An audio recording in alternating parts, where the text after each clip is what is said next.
So before the other stream today, while I was eating and watching shit, I figured I'd run around the archives and look for the last thing. I found it pretty quick. It's not too far in if you start from the right side. I was just smacking everything I saw. It was just in here. This room.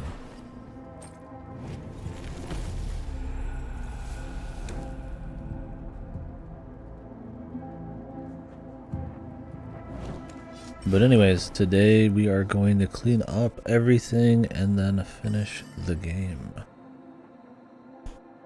Shouldn't take too long. From what I understand, this is pretty much the last area. It's really probably just going to depend more on what I have left to clean up.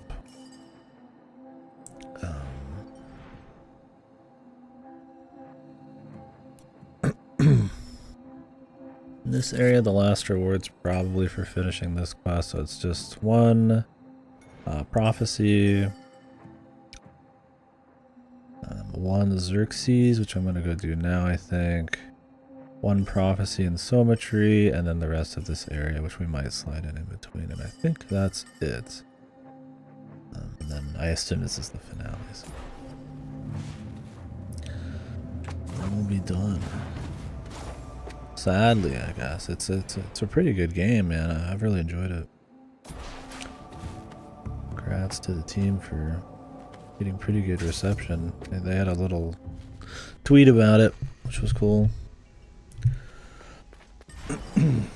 It's cool to see a really quality game come from a company you really don't see do much these days. I mean, obviously all the different little companies and groups inside of Ubisoft kind of are their own little island, I imagine, to a certain extent.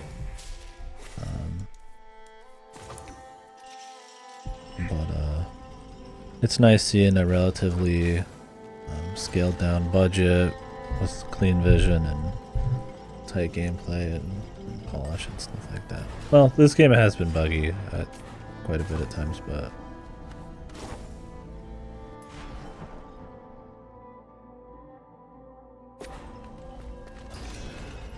am I hearing double music?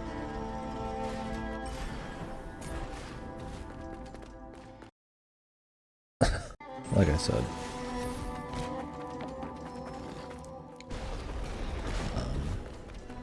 But polishing the gameplay.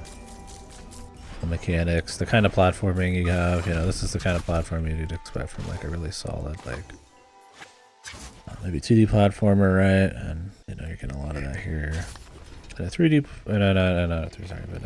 Metroidvania, just because they have tight movement and lots of big, sweeping kind of gameplay changes popping up all the time, which is a lot of fun. So that's pretty cool, man. It's pretty fun. I mean, obviously it's not just a 2D platform. It's a very different thing, but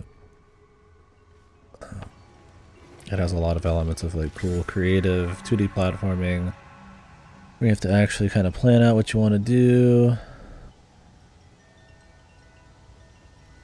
as well as just react, right? Like there's a, you know, placement of your rewind guy, you know, how you're gonna throw this thing, how you're gonna do it, obviously grapple, the kind of angles you're gonna go at. So there's a little bit of thought in there, but it's all kind of like tied together with really clean animations and visuals that feel really rewarding. Like, you know, it's a smooth backflip, it looks really nice. You get just enough time to think about what you're gonna do next. It's not like too quick, not too slow. Plenty of time to react and cancel stuff with dashes as much as you want. And sprints you gotta activate. Just a nice kit. But there's a little bit of thought you're gonna have to put in this stuff, but also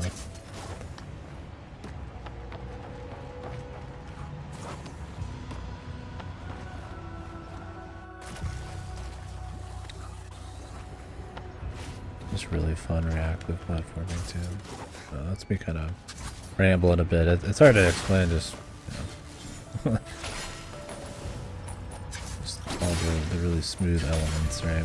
Because at the end of the day, it does some things that are super unique, I suppose, still. Like all of the like displacement, kind of like rewind kind of stuff. and prepping attacks and having a really clean, like almost character action combat for a 2D platformer, a Metroidvania. But at the end of the day, it's like it's more about how just like very cleanly it executes all of those things. How it takes a lot of ideas from a lot of other Metroidvanias or popular kind of like exploration, kind of almost you know, Metroidvania adjacent, like Souls and stuff like that kind of games. And, takes a lot of those kind of ideas and really polishes them and puts them in a pretty cool package. So Rhineless thought this one was in a burning ship. I am not 100% on that. So why not start there? There's a few of these.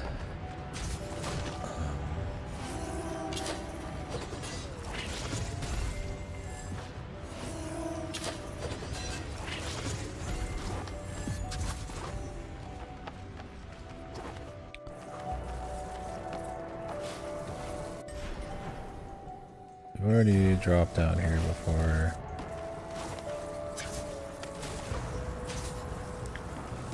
So we're looking for Xerxes right now. Honestly, I think we're going to spend more time trying to clean up than we are probably finishing the rest of the game. I want to find them all natural, but I do kind of have half a mind to just like look some of them up. We'll give it the old college try.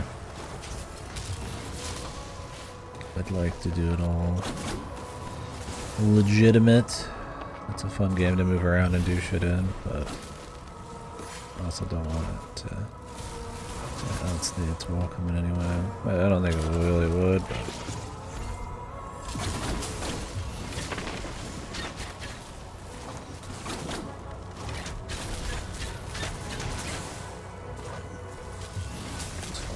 drop down here.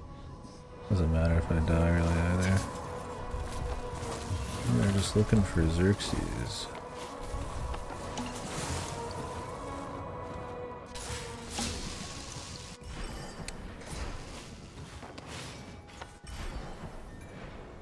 Didn't see one here, so let's go ahead.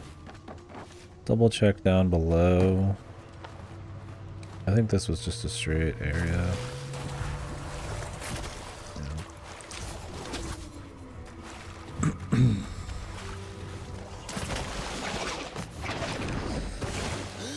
Drown, yeah.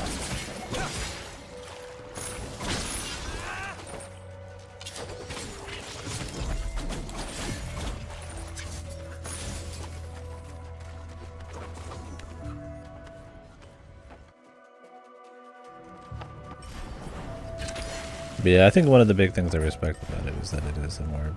Oh, there it was right there. A more balanced title from a big company. And I'm not saying that Ubisoft's all the same people or anything. This team did a lot of their best stuff 10 years ago, so they might have just had some creative freedom again. But this is definitely more the direction I'd rather probably AAA go.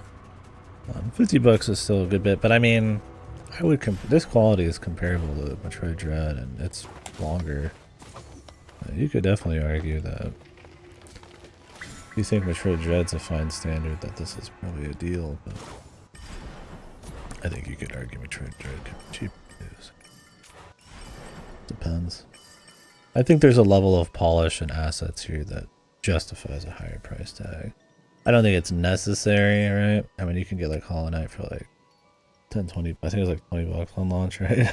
It's like, you know, it's kind of the Wild West. Obviously there's better deals, but I think it's one of those things that just regardless of the price, it's just a good time. I did mention price on another code, fuck, at the end of that review. Usually when I talk about games, it tends to be on a time spent kind of basis, because I tend to rent a lot of stuff. So I do think the price is important. $60 for another code recollection, probably too much. You could get this for 50, right? Alright, so that's that done. Symmetry Prophecy. And the Lower City Prophecy. And that's it. And the rest of that zone. I already tried kind of exploring symmetry. Looking for this thing. I really don't know. We'll see.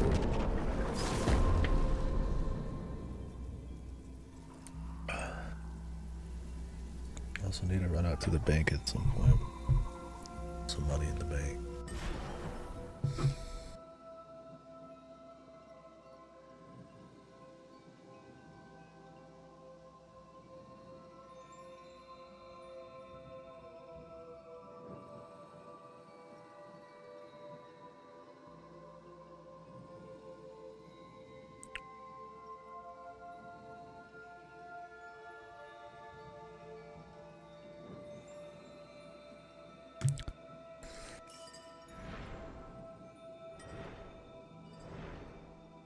This is symmetry. I could try that.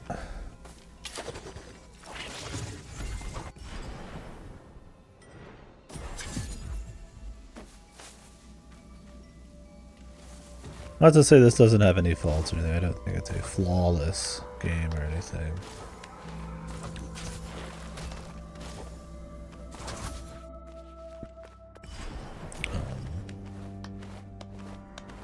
Oh, that was easy. I was like, have I cleared this yet, or is this just like style? Damn, we're gonna be done way quicker than I thought. I did not look these up. That was just pure guesswork there. The first one took way longer. That was off stream. Cool, awesome. Well, the next one's probably the other shoe's gonna drop. But yeah. So I guess itinerary on what's coming up. So we're getting to a close on this one. Like a Dragon Infinite Wealth, I'm hoping it's gonna get sent today. Looks like I'm gonna be able to send both of these back. I'll just have one marked as early return. So that is gonna be long.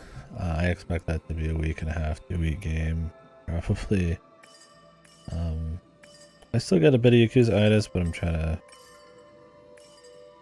wipe that, steal myself a little bit. I like Yakuza. I think it's a cool series. There's a lot of similarities in them. And while this one's got the action gameplay to mix it up, it's still the same formula.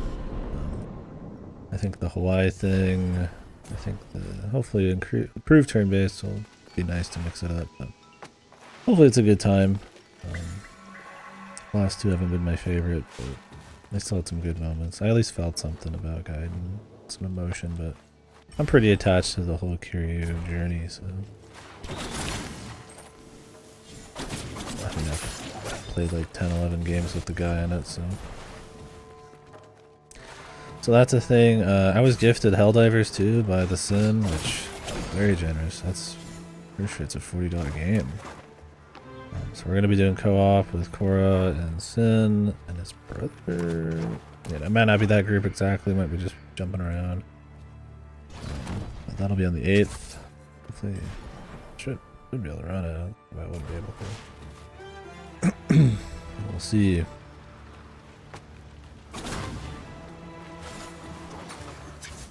So that'll be really cool.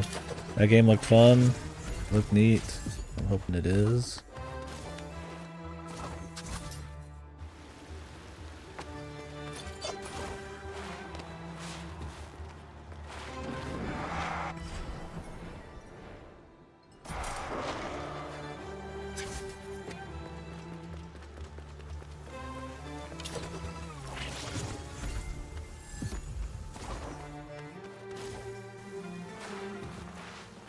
That'll be exciting. What else we got happening? Game Pass announces some stuff leaving for February. That'll be a thing. I don't know. On Granblue Fantasy Relink, I want to get in a Granblue. The world without actually playing the gacha, so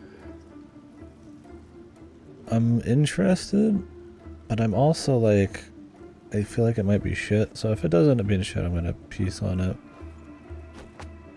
Love Tails Principle 2 coming, Ultras, my piece on. What else did I backward?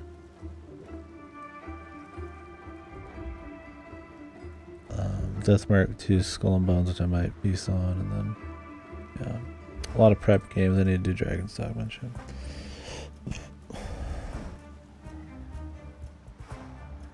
Another targeted mine. I just don't see why Nintendo would really care all that much. I mean, yeah, they'd be in the discourse because it's a similar game, like, on the surface, but...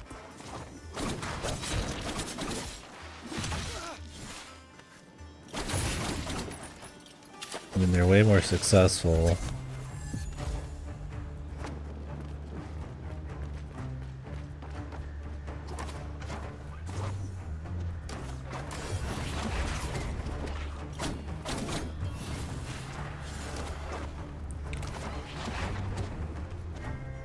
For way longer.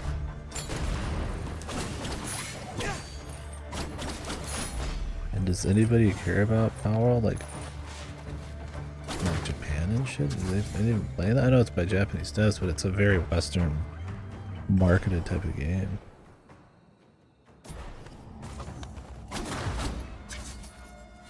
So I just don't... I mean, Nintendo might care a bit, right? But this game doesn't seem like it's gonna hurt our bottom line game. It's a game made by like 5 devs. Banking off of a lot of flavor of the month and trend kind of shit, which is fine. But, yeah, I don't know. No, I'm gonna read it. I'm starting with your first comment. I'm moving into it.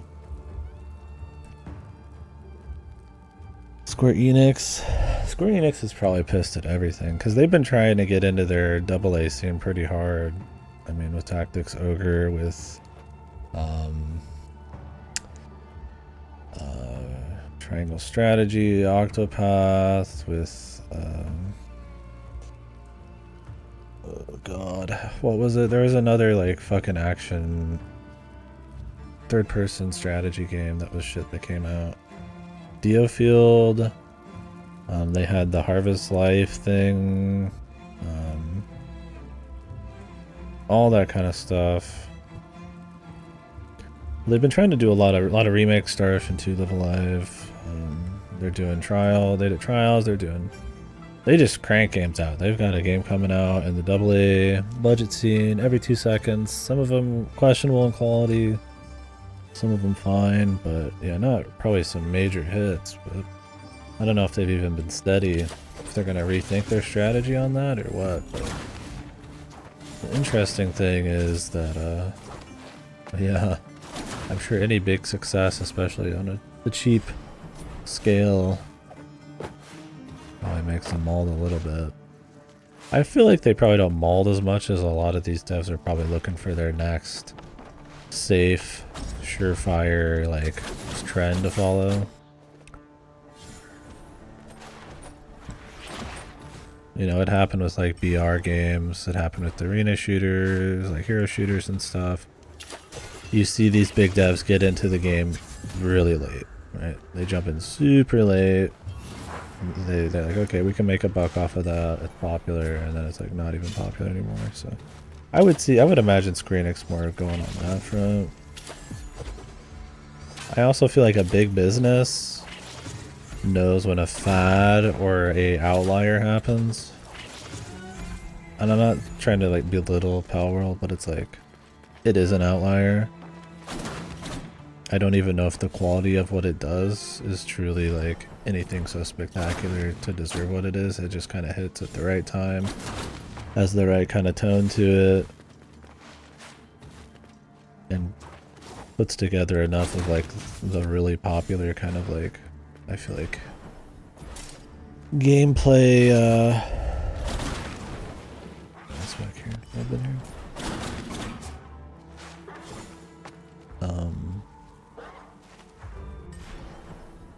Kind of fads at this point, or desires, like open world survival crafting and all that's always been huge. And, you know, for casual gamers, for non-casual gamers. It's just, I feel like it kind of hits everything. You gotta imagine a company like that's probably like, okay, is this something we could bank off of? Or is it like a lightning in the bottle kind of thing?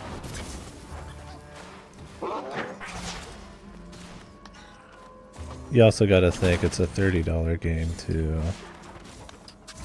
7 million's a shitload.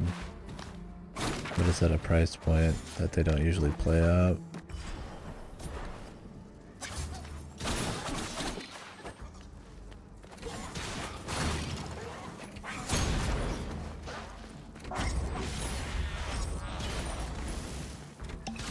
So they might not care. I think it's as much of a success as anything else.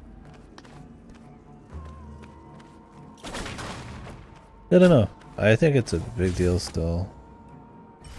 So the whole IP's the fun AI, the player peaks are coming from Asia. That's what I'm saying. We have 17 might be Blue Mage Tamer game with guns. Yeah.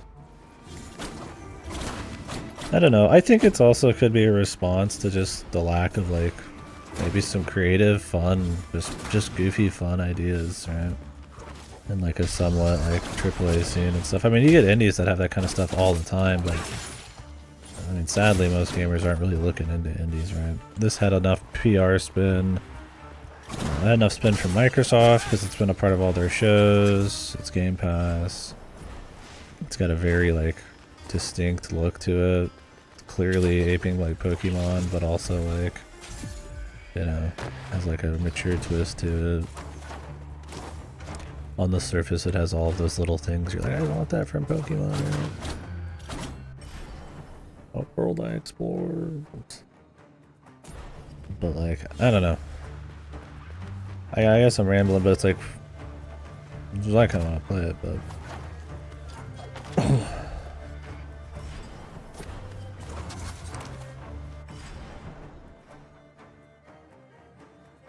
my thing is just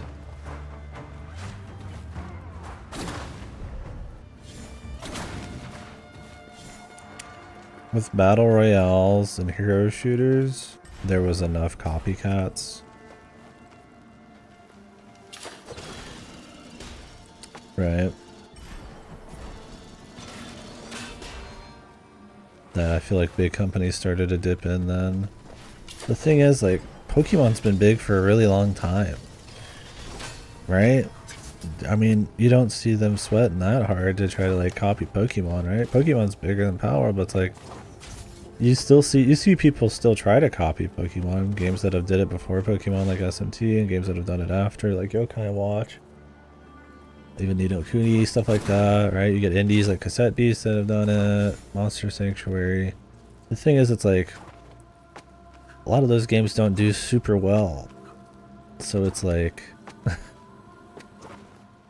but even then it's like I feel like a lot of these companies are like, well, we're not going to do a Pokemon copy because I think it's just the Pokemon part that like works. For some people it just is a very established IP. There's like a cultural like part of it. So I don't know. I think it's one of those things. Maybe they will like most companies will like. I mean, I'm sure every company's looking at it, thinking if they can do something with it. But I'm sure everybody looked at Pokemon and said, "Well, I'd like to be able to do that." But there's a lot more going on in Pokemon than just the games. It's years of like merchandising. It's years of recognizable designs and multimedia and hitting at the right time on the right platforms when like mobile was big, or mobile core gaming, not mobile as we know it today. Handheld game, I should say. I don't know. So I'd be curious. I mean, there's always going to be trend chasing, and God knows AAA's in a spot where they hit whatever trends they can. It's great to see that their AI pivot's not painting on their masks, not even using AI that people think are using it. Yeah. Yeah. Has Square released any AI shit? I feel like AI pivot is not going to end up super poor for a lot of people if they use it wisely. I don't know if I'd pivot the whole fucking company on it, but...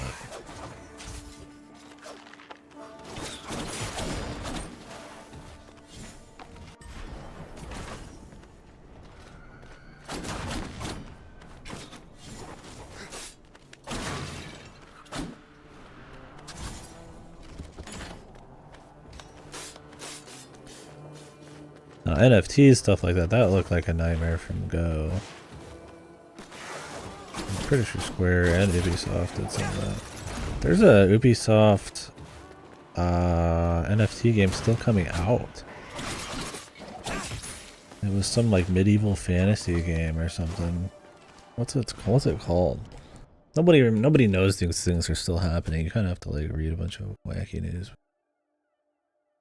Probably never will come out. Ubisoft NFT game. Ubisoft Quartz is still a thing.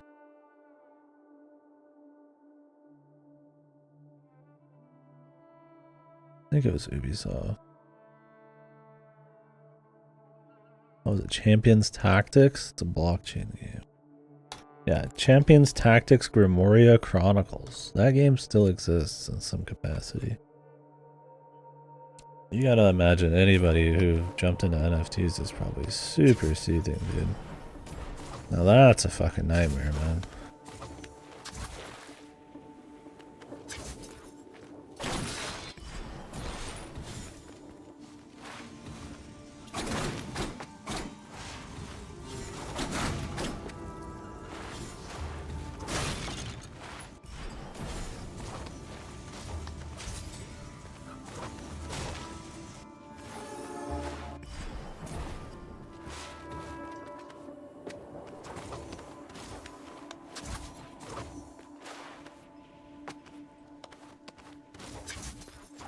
And I don't know, man. Anything that gets big is gonna be under the eye of like super scrutiny. And I mean, yeah, I get it. It looks really fucking similar to like Pokemon in a lot of ways, or you know, there's a lot of like generic like asset store kind of flipping looking assets. So I could see people taking shit to. And with that many sales, there's always somebody ready to take something down, right?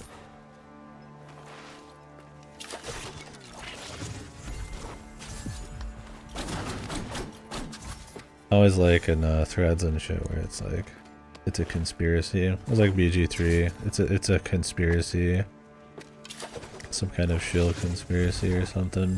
It's always like the most goofy, most wild, like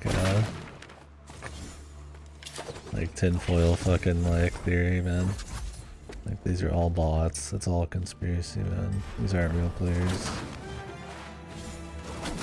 It's just because some people just can't believe that there's like hype and fads and things can catch on like wildfire. It has to be. It has to be a conspiracy to explain everything.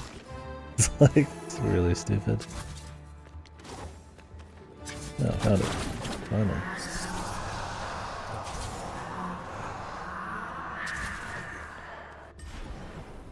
Cool. Alright. Well, let's go get the last prophecy in the Soma tree. And then we are good to finish that last area.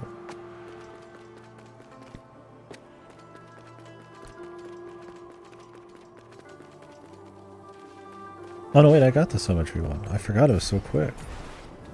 I think we're good then. Yeah, there's one more reward here, which I think I'm about to get. Depths, good. Sunken Harbor, good. Eternal Sands, good. Raging Sea, good. Hidden Village, good. Soma Trees, good. Canadian Forest, good. Okay, yeah, we're good. Cool. Oh, I'm just good to move on now. Awesome. Well, let's go turn this in, but... We're only 30 minutes. I expected a good hour or two. Got lucky.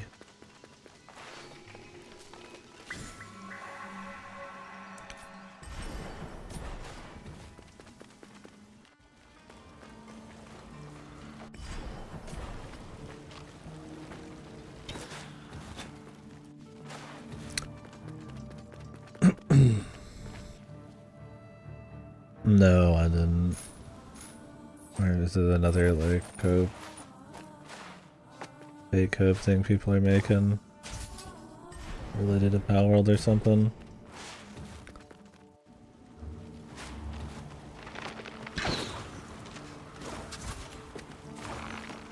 I mean, to be fair, it's probably about time for a Pokemon announcement.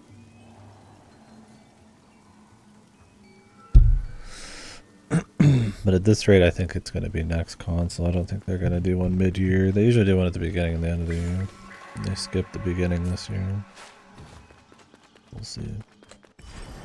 It's from someone who leaks specific details from the Princess Peach game. Is the details the important part, or that makes them trustworthy?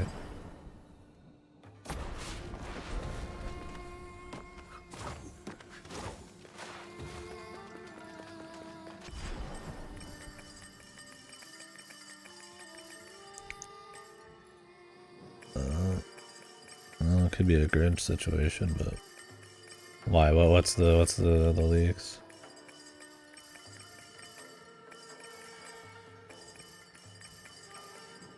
I will say another complaint I have. I don't like these kinds of maps. Just let me scroll to where I want to be, and then I'll just pick it.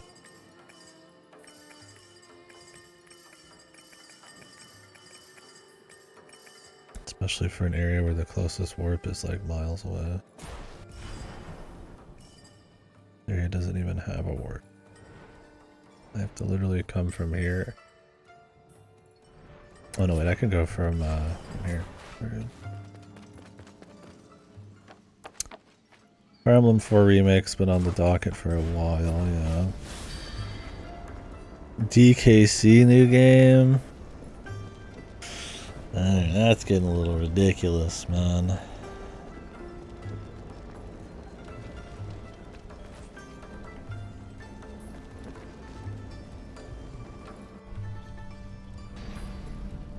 The 30th anniversary. A new Donkey Kong Country game. I mean, Retro's the one been doing those. Is Retro gonna do that and Prime?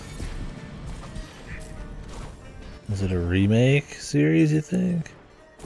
I don't know, man. I feel like Donkey Kong Country, while critically super successful, how big did Tropical Freeze and Returns do?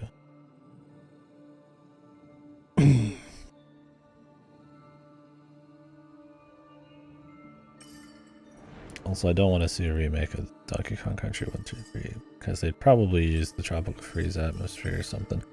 Which is a great game, it works well for that, but the kind of grungy, kind of like old like 3D models pushed into a sprite form and stuff, it just has a very particular look to it.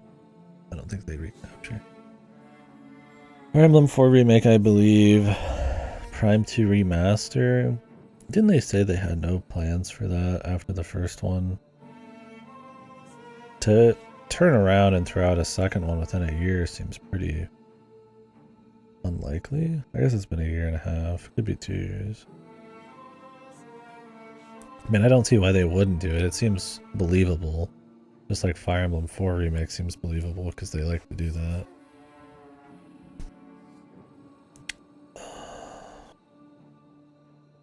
Grezzo remake of Oracle game seems believable.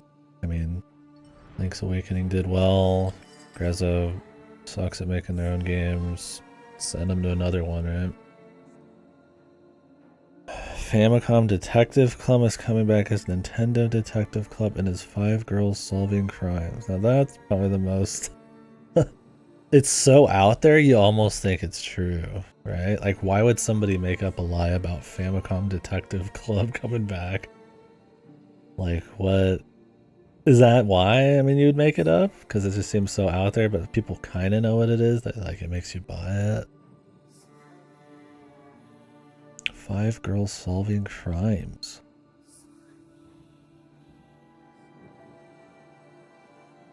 Did the Famicom Detective Club games do well? I mean, I'm down to see more VNs, especially mysteries, but... I mean, the remade games that are just completely unrelated, I mean, to what this is going to be, right? I mean, those games were written like 20, 30 years ago, right? They might as well just be a completely different series, really.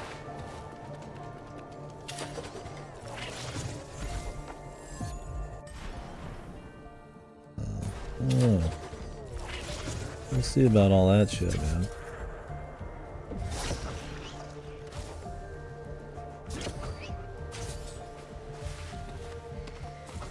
I don't know, do you believe it? I think it's got some stretches, but just enough believable stuff that's already been rumored to maybe ground it. There's also some really oddball stuff in there that is like, it's oddball, but it's like no reason to make it too oddball. It's not like a new F-Zero MMO or something, you know, like really obviously like fake. Like I could believe that, I guess. It does mean I need to get started on my Fire Emblem playthroughs at some point too, but I'd rather wait for Genealogy of the Holy War and the 5th one to come out as remakes. I'd probably skip them and just play the remakes. That's a series I don't think I need to play the originals for every time.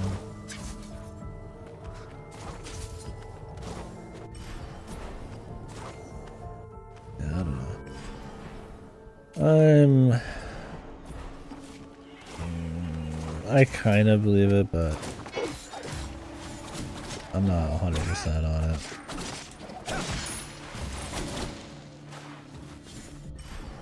Call me a fence sitter, I guess, but... Anything down here? Anything up here?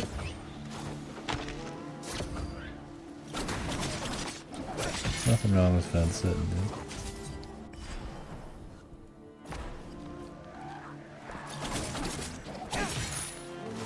As long as you've got a good reason, sturdy opinion. You don't gotta be reckless, dude.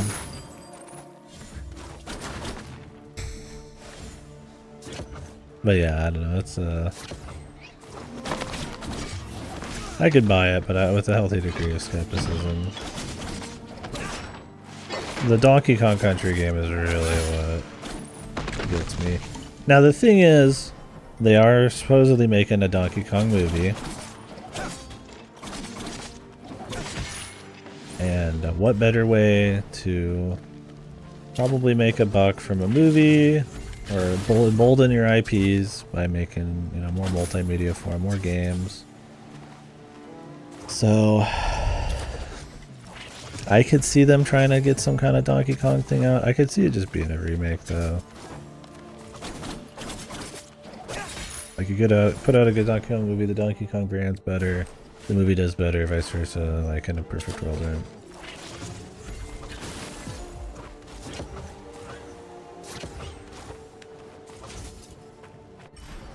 But I don't know, it's hard to say.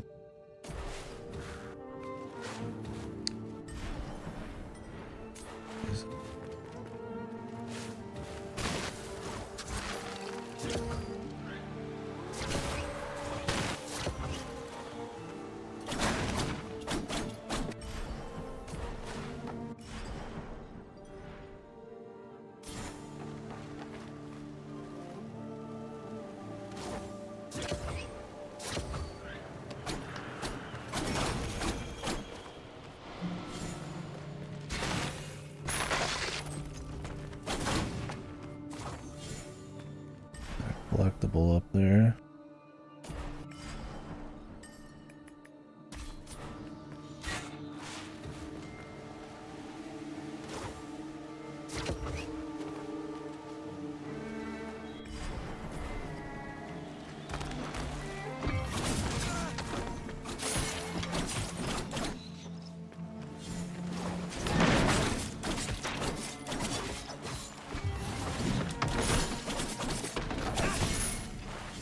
I'm surprised Donkey Kong Country Returns never got a port at this point.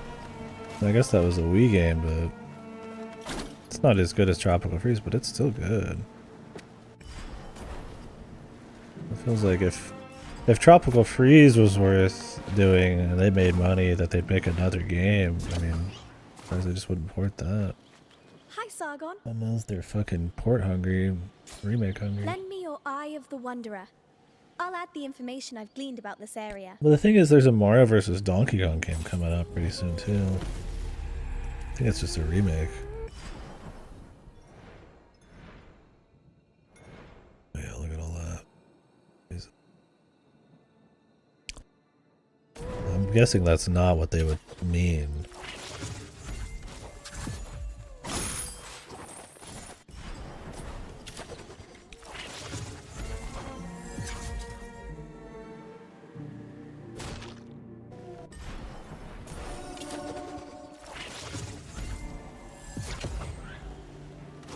Hopefully there's not like any weird Xerxes around here. Oh, it's very hard to see because these areas are big because you're grappling everywhere. It's not easy to see every little chunk.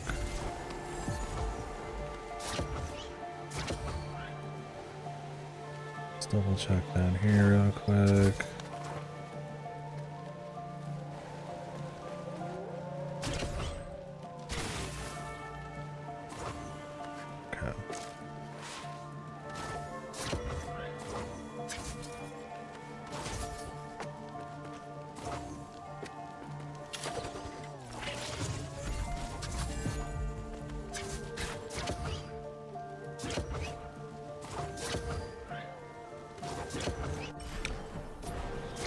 You know Ubisoft is doing a $10,000 speedrun challenge for this game until the 29th. It's a challenge for who can get to the this area in the game the quickest. I don't know what the parameters are on it. I was actually watching somebody just slightly earlier. I thought that was kind of a neat one to go for. No, I'm not interested at all. And it's way too late.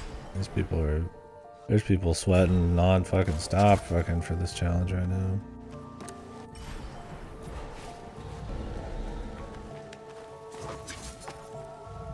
But I did think it was interesting.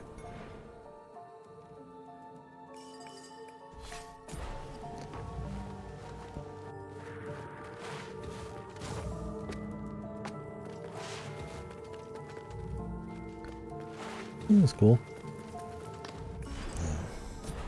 Shortcut. Can't even call it that.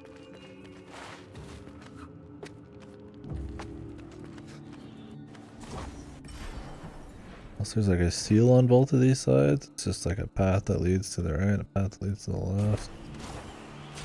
They're closed off.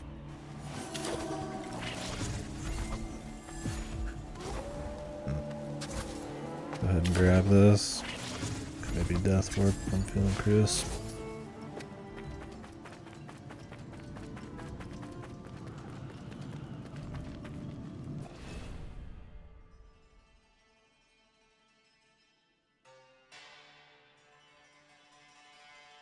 Oh, okay. Where are you going? So I have to go to the 3 areas. No wonder. I was like, why is this split into 2 different zones, right? Or 2 different paths. That'll be why. Probably like one in here then.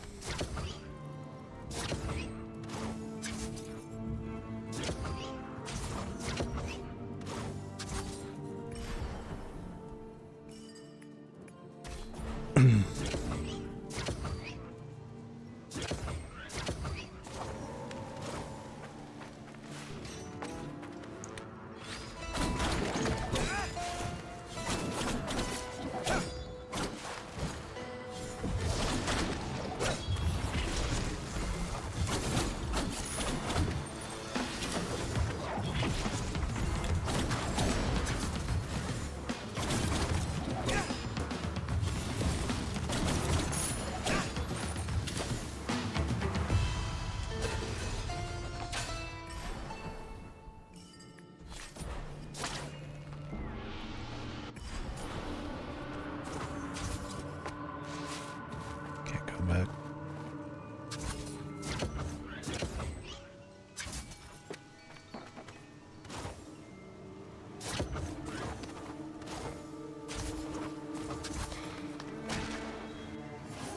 Oops.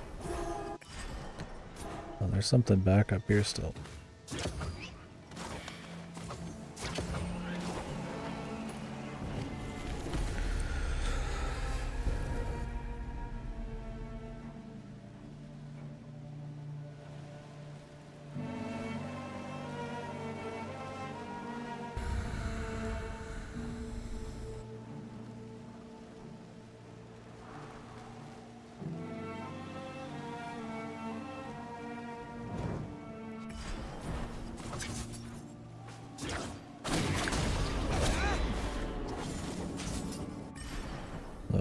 we're still missing 2 prophecies. Here's hoping those show up pretty quick.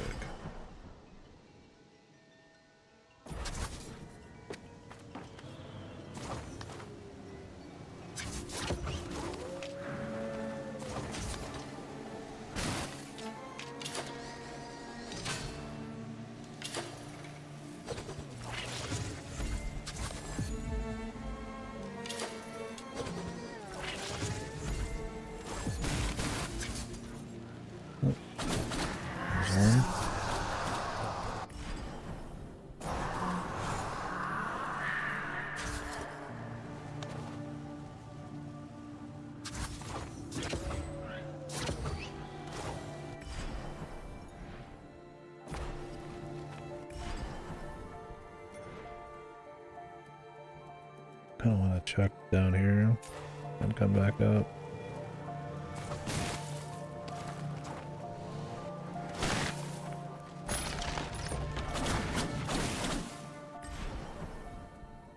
Almost done, only 4 more.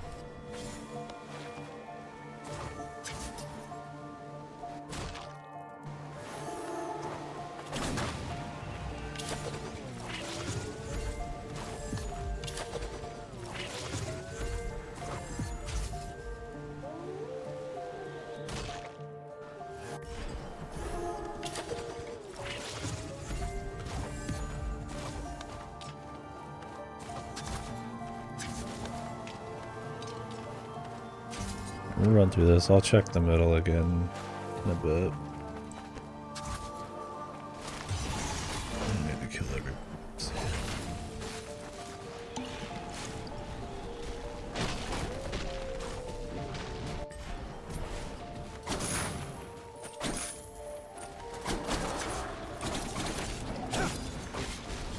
Holy.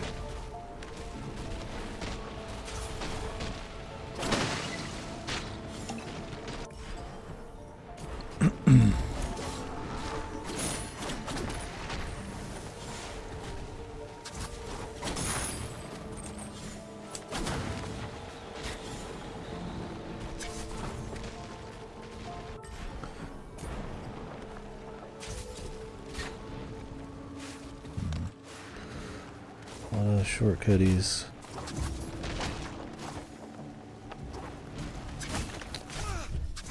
Just trying to get past, brother.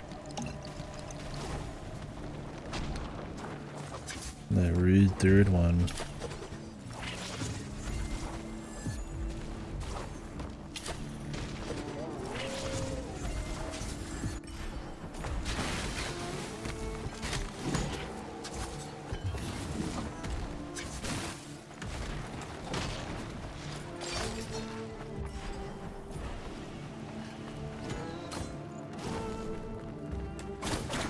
Nice.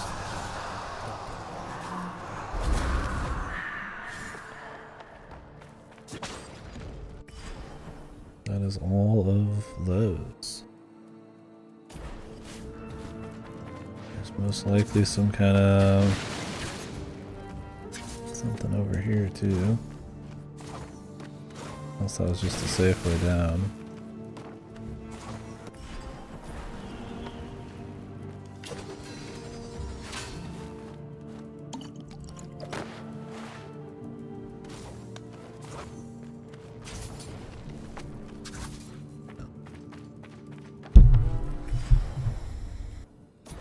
Time to go hit some gong.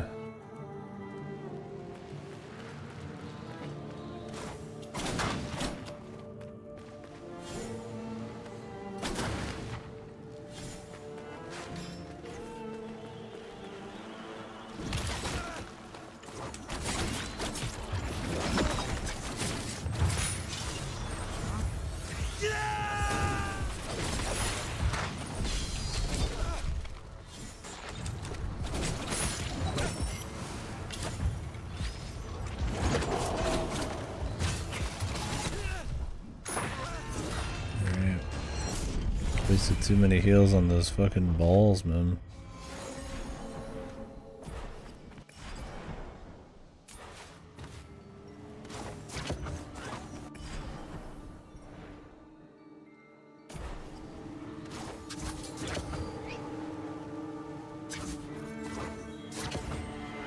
This thing pulls from far away, man.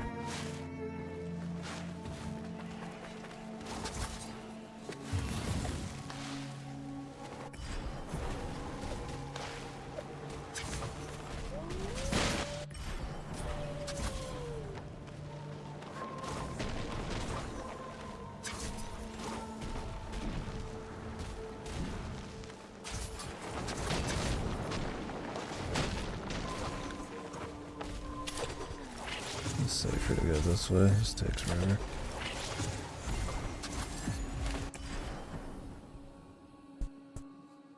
I don't remember where these shortcuts are. It's just one big room. I think it matters, but... Alright, now we're back.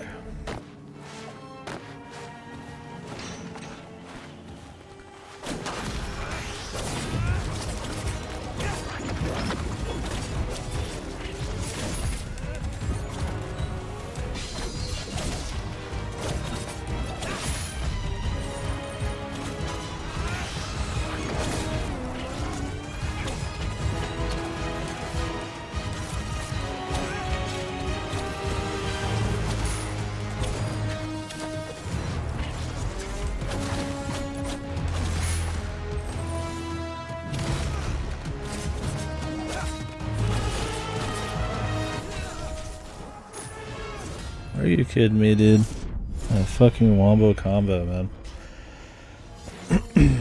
They're the only enemies that jump in and hit you when they jump in. Otherwise you could just stand on top of the other ones and just do damage. Like the first enemies I could think of that have done it.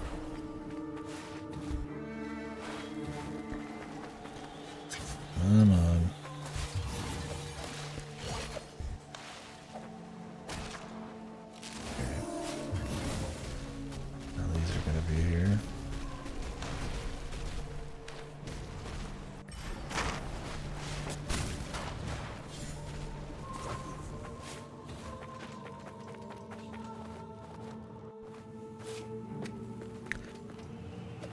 Greedy with heals, there's like no reason. It's not like I'm particularly bad, I'm just not healing. I mean, it's bad in a different way, but these motherfuckers do some heavy ass damage too. I'm already out of all my health.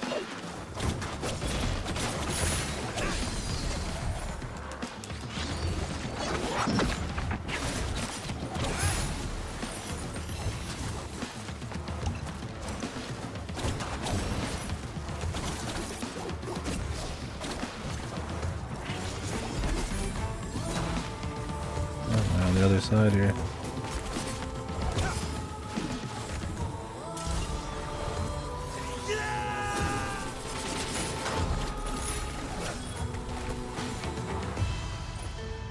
Much better. Now it's still fucking super soft.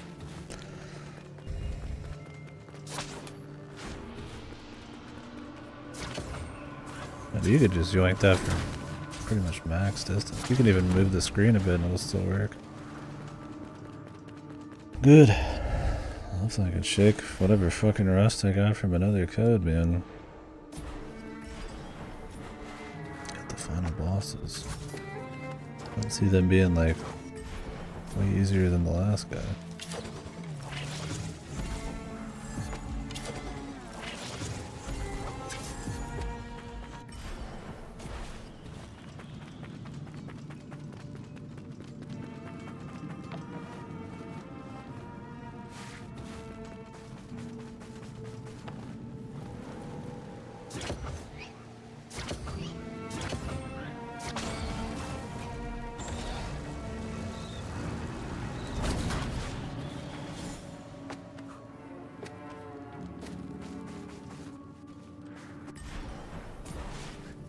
Bit arrested.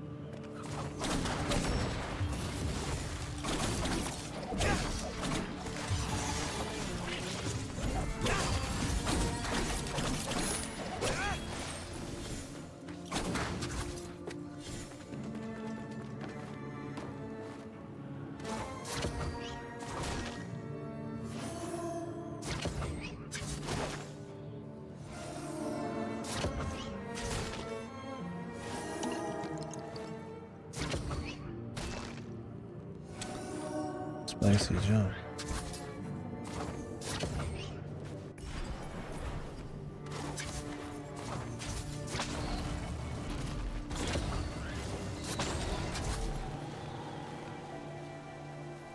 The final Xerxes for now.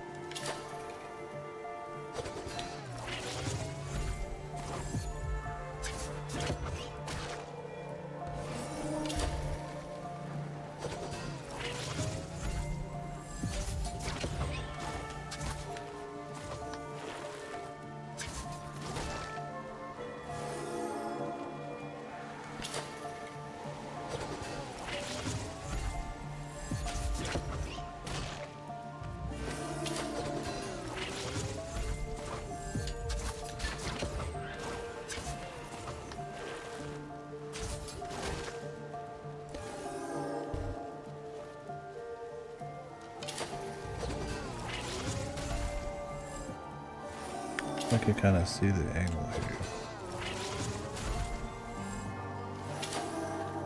I'm like shooting at this fucking goofy angle. Wish I would have gotten my heels, man.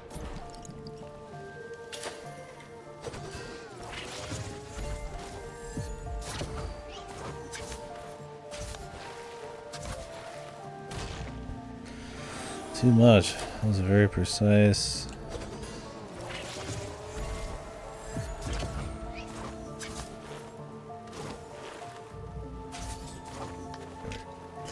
Max delay.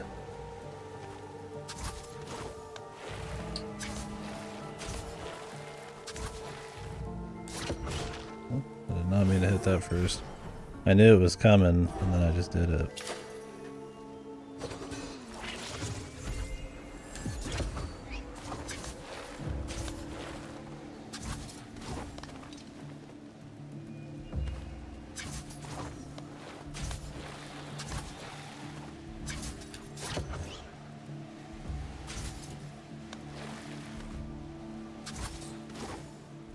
There we go.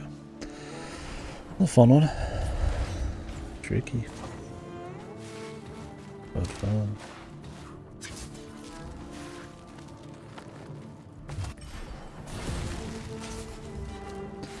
I'm gonna get into any fights I can help.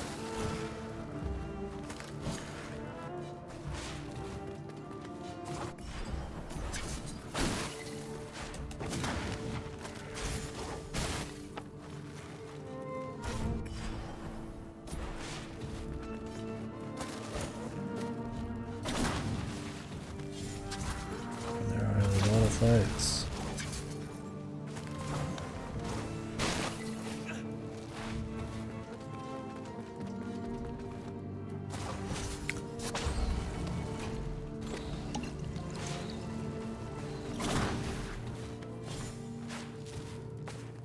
All we're missing one chest, one collect. Ooh, spicy. And plenty of areas still to get it. That chest might be just finishing the zone. I might get like an upgrade or something.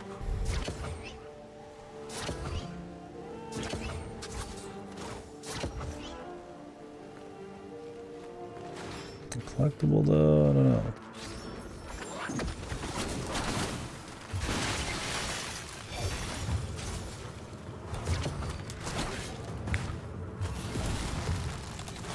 Also a fantabulous start.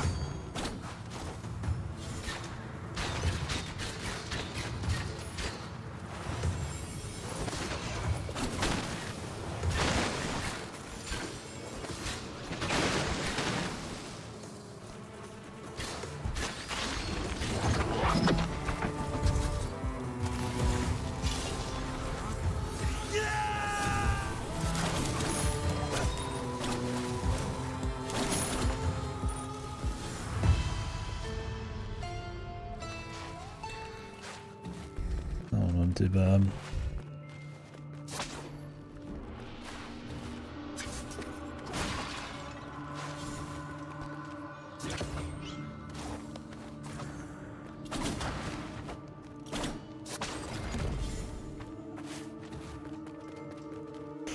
Good.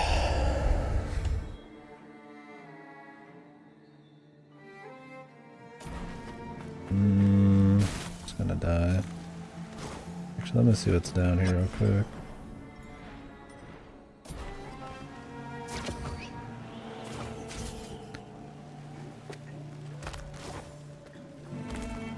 We're not missing anything.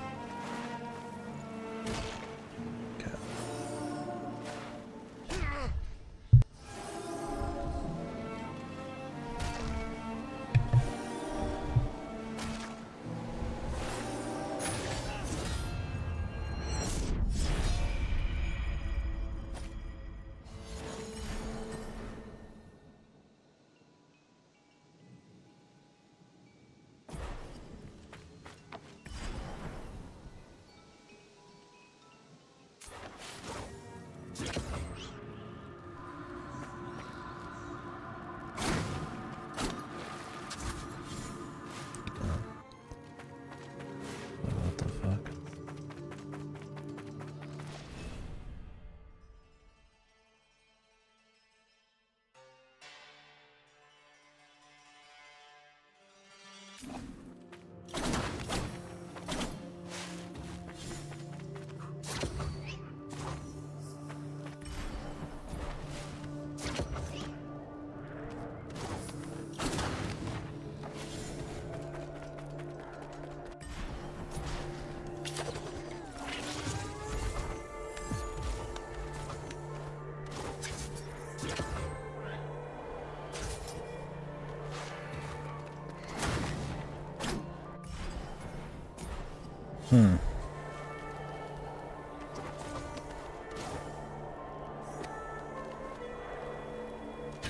Have to like light the flame on the other one?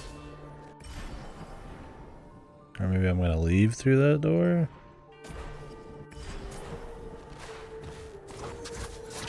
Odd.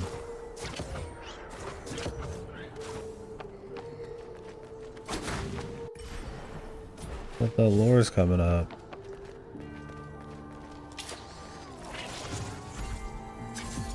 I do not want to have to re-go through stuff.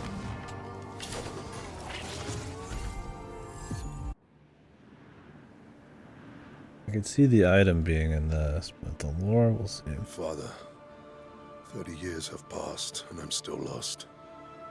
I seek your guidance. I wish I knew your hardships of being a righteous king. I wish I had your courage. I hope I can be half the king you were. May you hear me and see me as I ascend.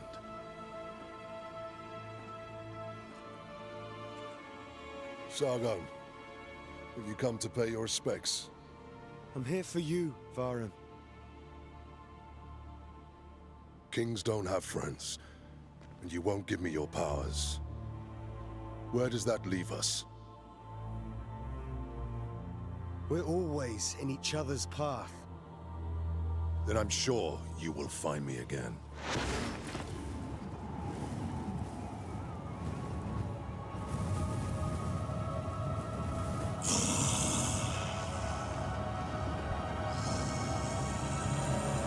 Find a corpse.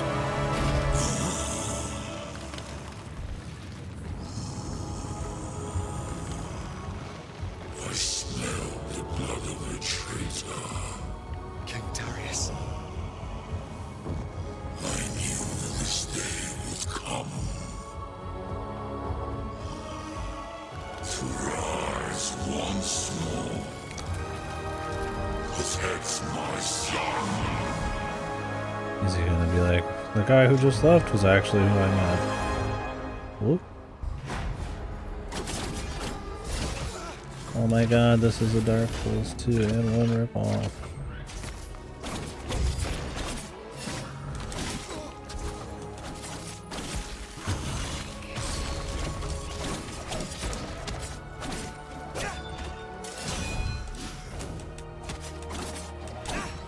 King Vendrick, how could they do this to you? He was our god.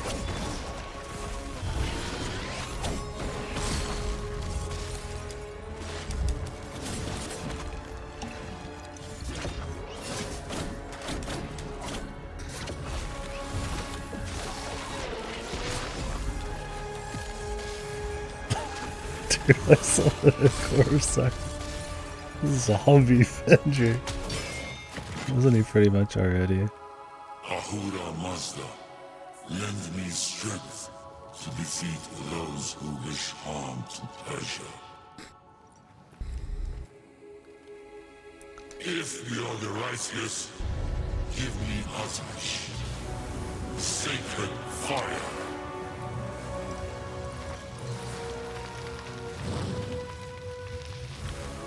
The jiggling. You shall not interfere with my son's destiny. The jiggling camera there. Oh my god, it's a Dark Souls 3 ripoff. How could they do this to you? Painted warrior guy. Oops. He's bending over with the sword and he's got a beard. What was that guy's name in the Dark Souls series? One of the better fights of that game.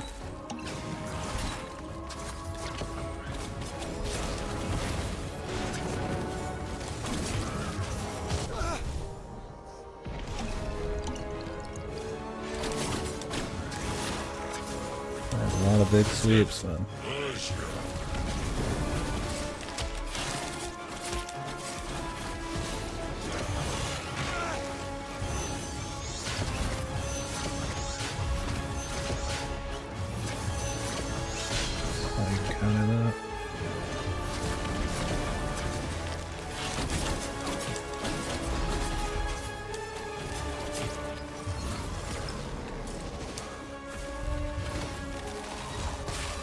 Really? I wasted it? He was doing red eyes, so I was like, oh, he's gonna attack me, right? And then he just walks away after I set my parry up, dude. Come on, brother, you can't just walk away after giving me red eyes, man.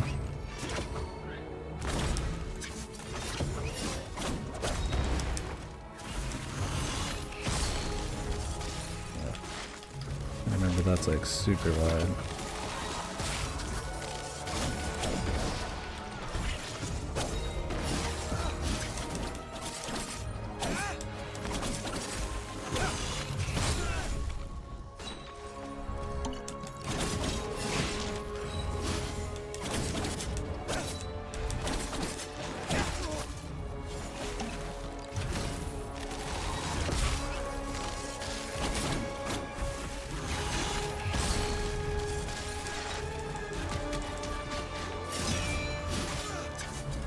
Double.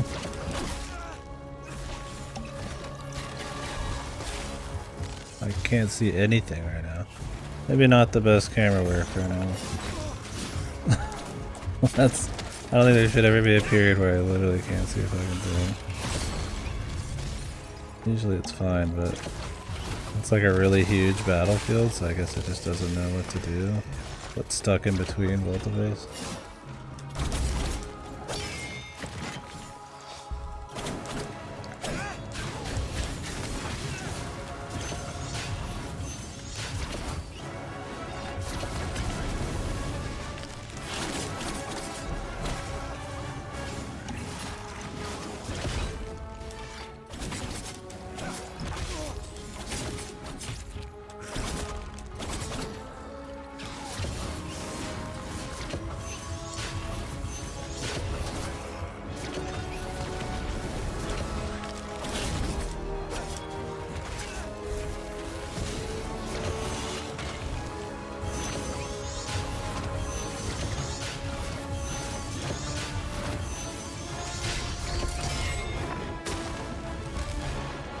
I gotta get back in there. The yell. Yeah.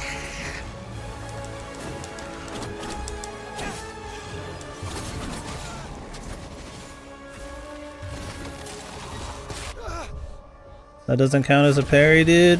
Oh my god. I need to drop this fucking Kamehameha parry.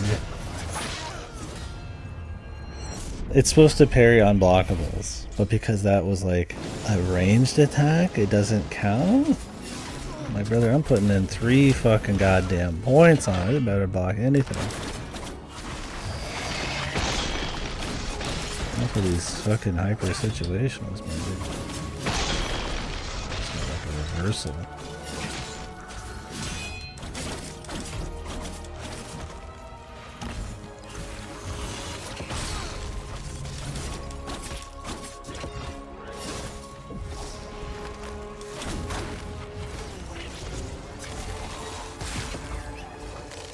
Yeah.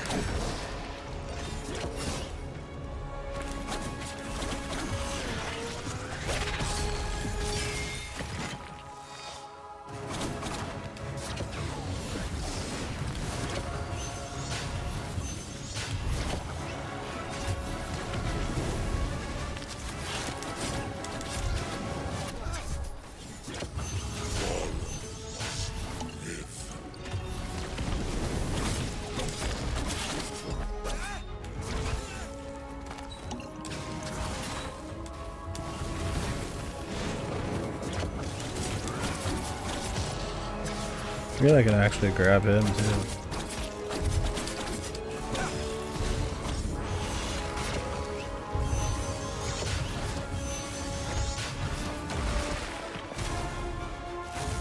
Well, he took forever to do that. I know where to go. I need to make sure I've got something set up. At least we can see the animation.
Parry Kamehameha finish for the Kino. I was waiting like 10 years to try to find an attack I could use it on. I was like, well, we're just gonna try this one. Defeat for me was written.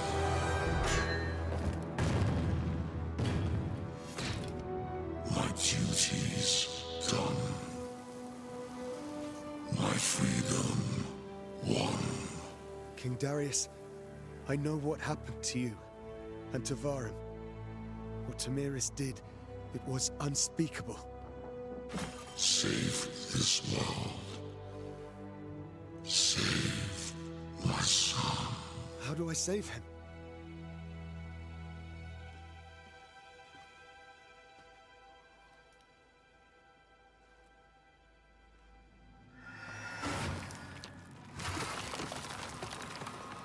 I was like, is he gonna get the Zeus sword, dude? The Sword of Olympus?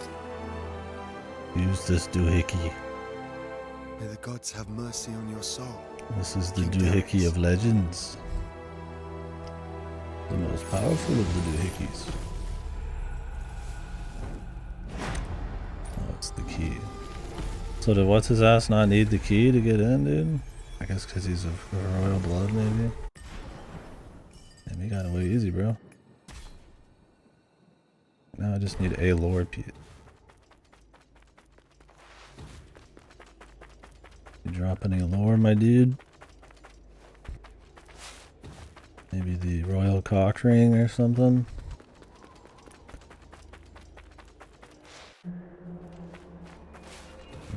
Big burb. Lore.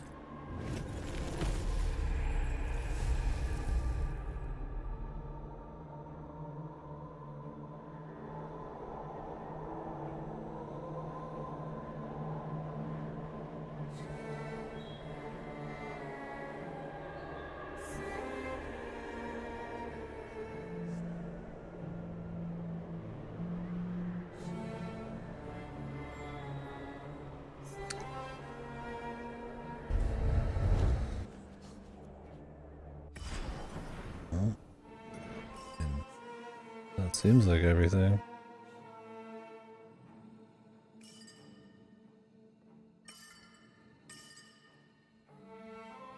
What's that reward?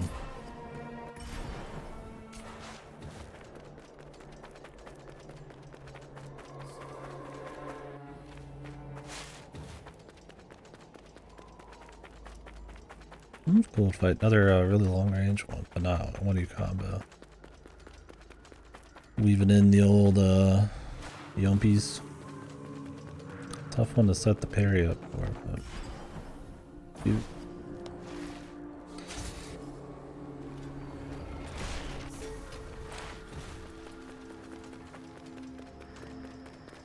Oh hey, this chick's alive.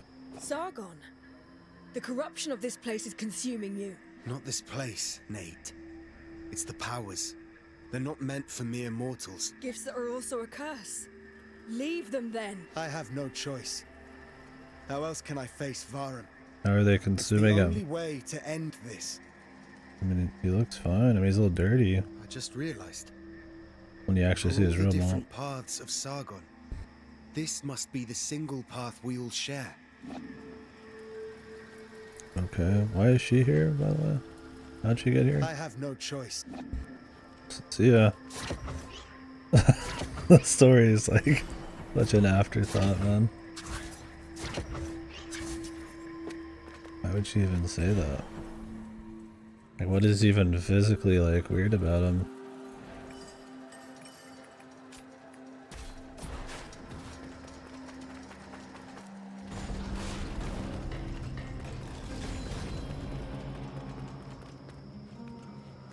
You talk about the path. What is mine? One's path is like the sacred cypress of Abaku. A single stem, one life, has brought you to this sunrise. Along your path, the past has already been carved. It's unique. Now 1,000 branches are ahead of you, and on every branch 1,000 fruits, and in every fruit 1,000 seeds. One of these seeds will be your path.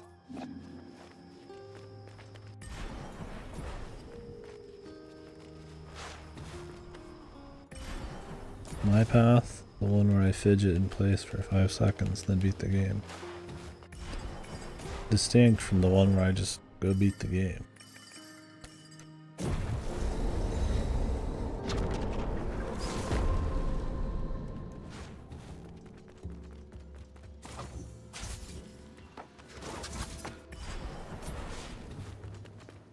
Good to see. How can some things here change so dramatically, and others remain fixed?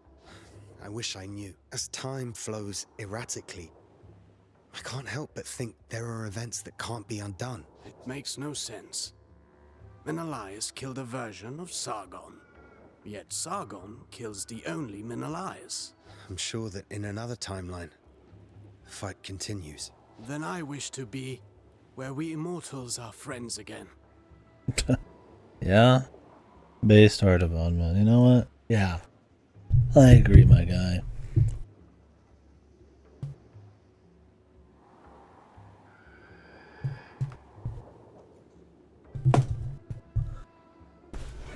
Wrong fucking game on it. Me too, Artaban. Me too.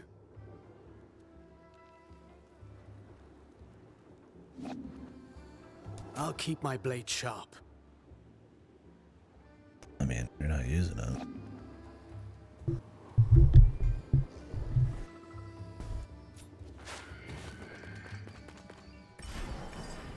At least he was wholesome, dude.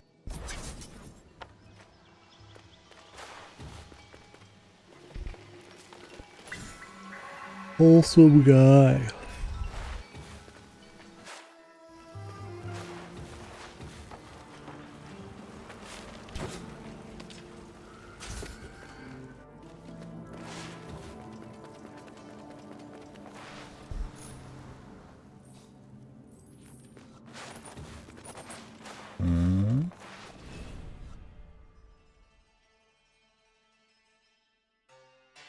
What's the piece missing?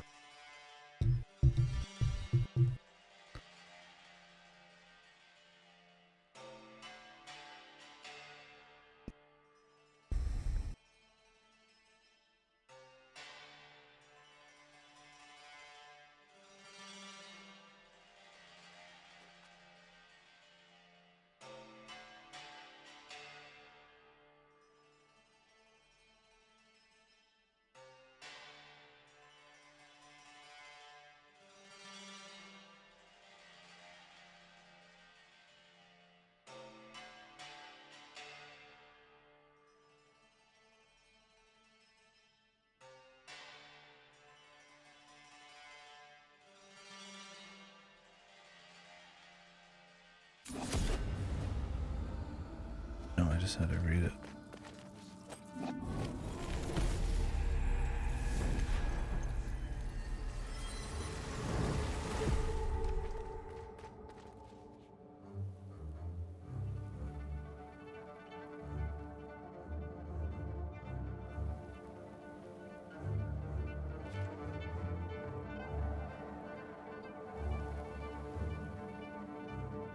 Kneel before the God King. That's a shitty prophecy, bro. I'm gonna go pop him, man. That is final form. I have everything? For a trophy for getting everything? Every Aether Surge, fully upgrade sword and bow. All Soma tree petal. Complete every side quest.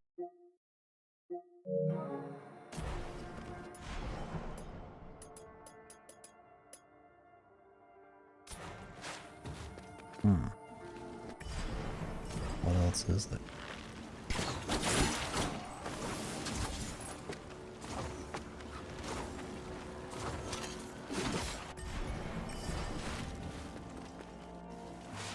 Was I supposed to maybe ask for this chick for a hint? I never did. Does she have like a side quest? Hi, Sargon. I met Darius, the King of Kings. His soul is set free. Do you have the Key of Kings? Yes, I have it. Not many people have passed through the palace gate in the last 30 years, neither one way nor the other. Except for Scraggly me. mans. I don't think time should. It's not all. Sometimes he makes sense. And sometimes. Whatever the timeline. Both.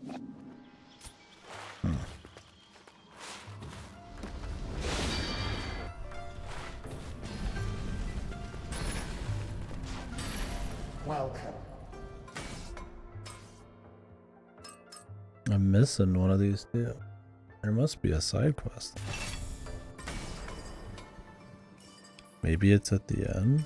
Let me check here. Like, it's possible there's someone I was supposed to talk to that I didn't.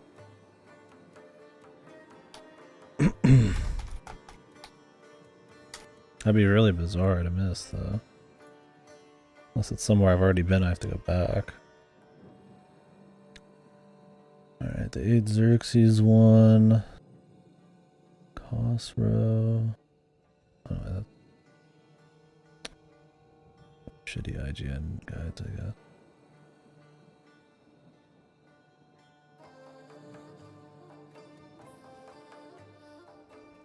The Deserter side quest.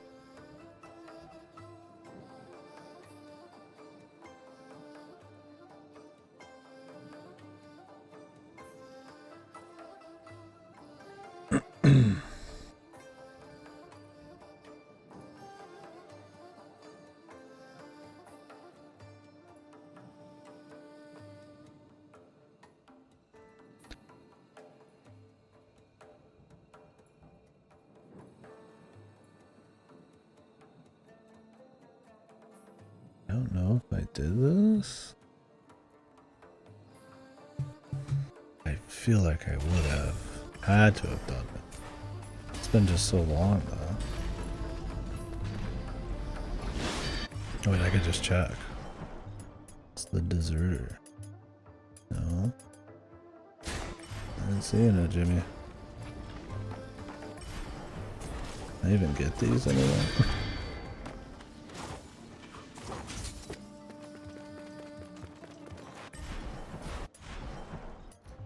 Yeah, this one gives me my last summit repel. Maybe there are just like hidden side quests.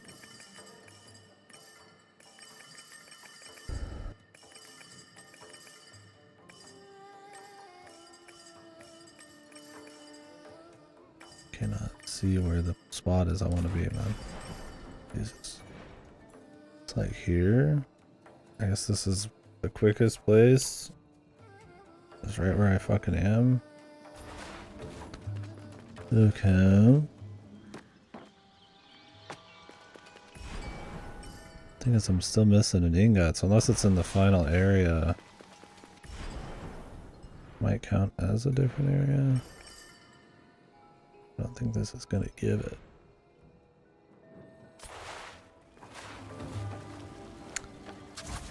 Yeah, interesting, I would miss a side quest though. I mean, some stuff's just hidden, so I mean, it's bound to happen. But I guess these aren't on checklist either. I just wanted to make sure I didn't have a bug, because there's bug side quest. This could be bug. I'd also have no way to know where to go, so we gotta look this one up. Ain't ifs, ands, or buts about it. Not with the bugs going around, man. And if I don't get 100% because of a bug, it's fine. Got it in spirit, you know. I kind of like it. It's apparently in a super early side quest.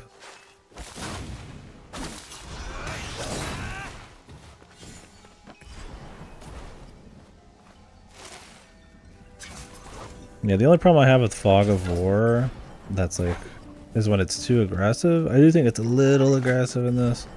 I don't think it's too bad. Oh, I took a picture of this and I never came up here. I planned on it, but I deleted it, thinking that I checked it.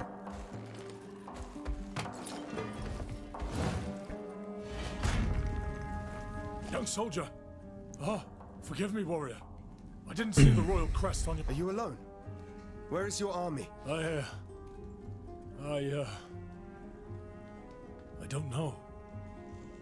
A small group of us, but then it was an instant.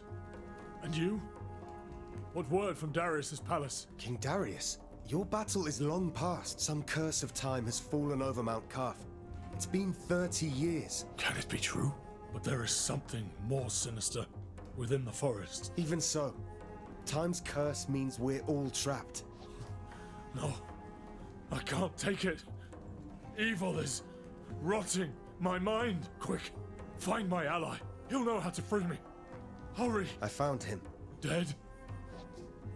I am the last. And this cursed forest comes for me next. Did you see anything that will free me? I did. Hang on. I still hear her whispers. Hurry, give it to me. What does he want? I can kill him.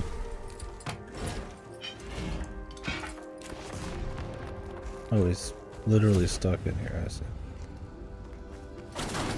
Guess I'd done part of this quest. Alright, well that's all the Soma shit. Still more side 2.9. Why does it bugged?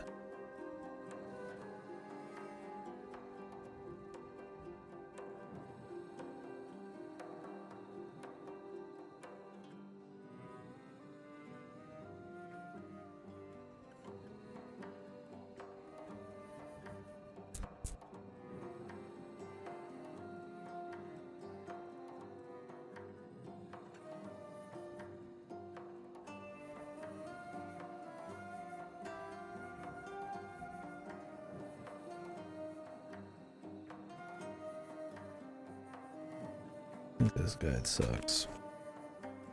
That's a pretty new game.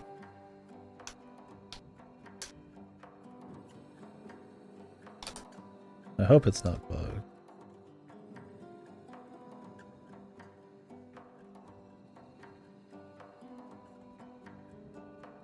The hidden climb side challenge? I'm not sure. Yeah, I hate to look anything up, but yeah, I'm worried that stuff's bugged possibly. I got the pirate one, so that's supposed to be the bugged one.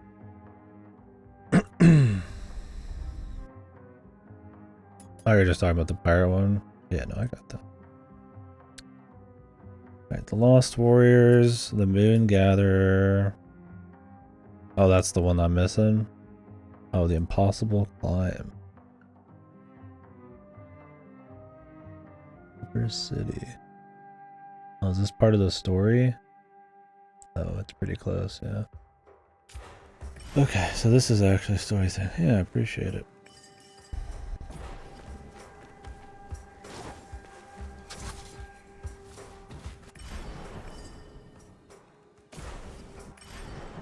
go ahead and get back, I guess. That must be the last thing I need still.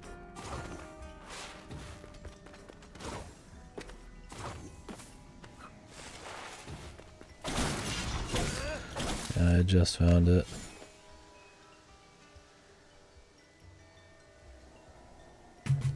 Cool, well, I'm just glad it's not a bug. Like, the only one I knew of was the parrot one, but that's the only one I was told.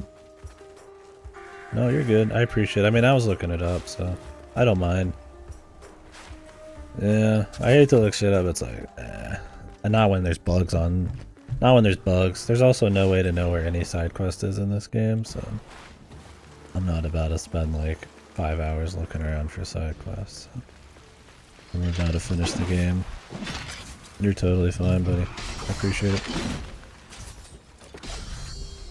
Upper City. This must be like a main story adjacent. I figured there wouldn't be any more side quest shit, but it's good I looked it up anyways. I somehow missed this fucking deserter guy.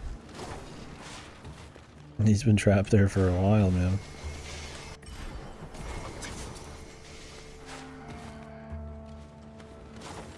Oh, okay. Yeah, I just had figured the next thing I was gonna do was gonna be the end of the game. Still more stuff though, interesting.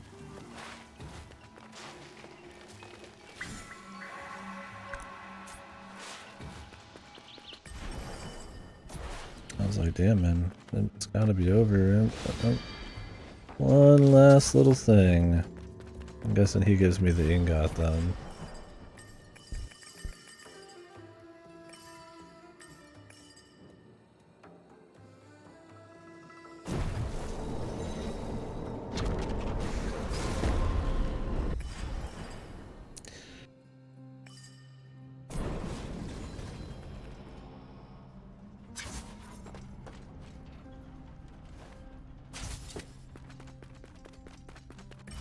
I don't know if there's a trophy for 100%. I'm not too worried about getting all the trophies though. There's stuff like using every Athra search, I just don't care. I'm just doing what's fun. 100% in game. Not 100%. Trophies. I used to be an achievement hunter, but not anymore, man. Used to be true a long fucking time. I don't know why I'm bringing it up still. I just think it's interesting that kind of the era of gaming, but that party gaming. You kind of get a different perspective on some stuff, but you also treat games a little differently than you might just playing. Same with streaming. I mean, everybody treats their games different. With these like meta progression things, I always thought was an interesting thing to oh, these. Yeah, I never brought those up here.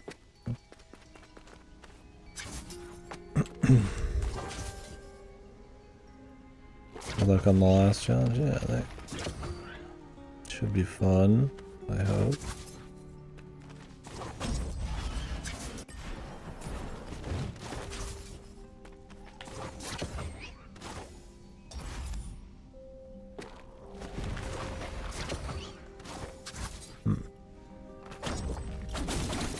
I'll figure this out and then we'll do it. It's fun, alright. Well, it's called the Impossible Challenge or something. We might be here a bit.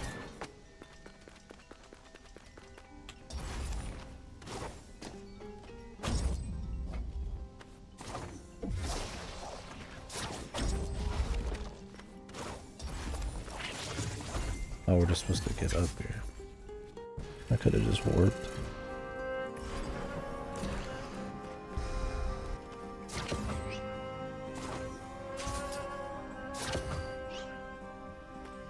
Who is this? Ah, I believe I've met you before, but much younger. Even held you in my arms. Yes, Yes, I did. You must have me confused with someone else. But it was you. That spark in your eye. I'm sure of it. And you seem perfect for my challenge. Sure. Were you expecting me? Anyone passing by, really. A perfect place to issue a challenge. Don't you think? I'll release 3 magical bells, you see. High above, where no one can reach, except it takes patience, awareness of patterns, and ingenuity. Maybe there's no one skilled enough for this. Never mind.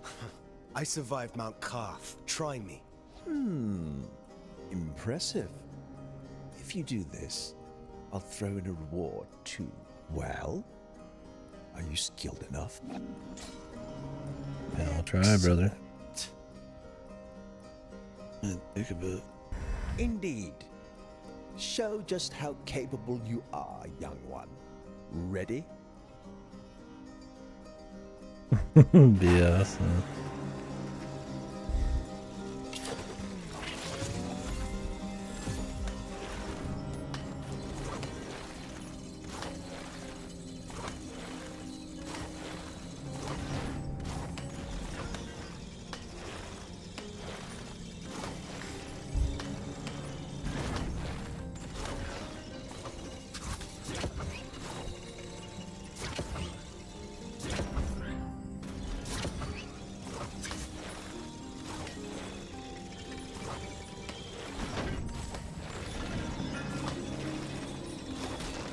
Oops. Yeah. I'm more worried it's gonna take forever because of this. You have to wait for these things. I was really hoping it'd be a bit more active. Sitting on the sides of elevators for 10 minutes doesn't sound super interesting.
This first part takes the longest, man.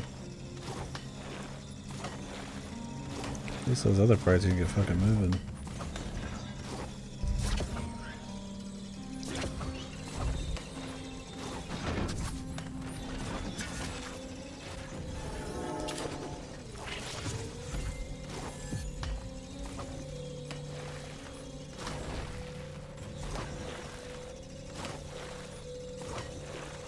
Yeah.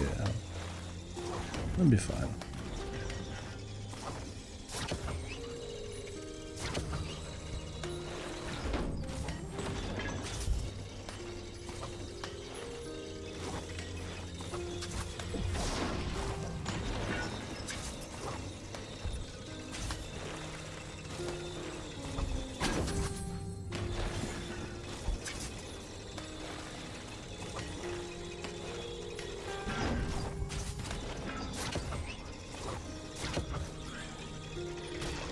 Oh, there's one over there, one on the right. And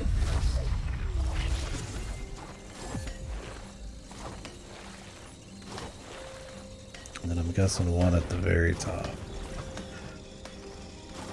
Then we gotta come back.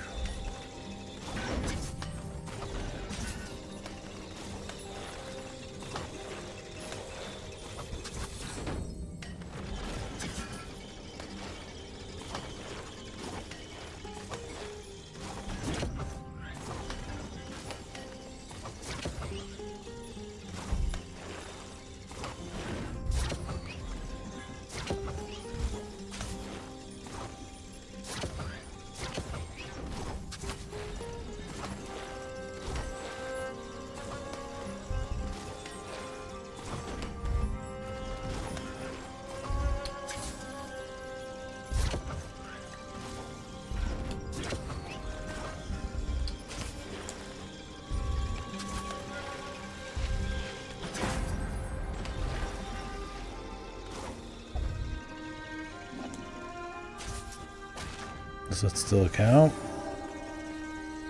All 3 magical. You have what it takes. Nope. It said it was complete. Shame. We'll do it again. Do come back and try again. How far away is this? I'll be here.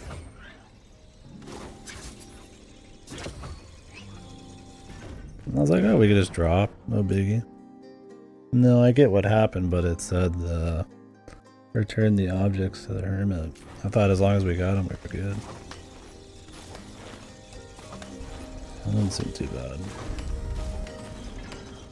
I was expecting like 10 minutes long psycho shit. I don't think you can leave a clone. If they count like Xerxes, you're not allowed to use clones, it'll wipe it. Unless these are different.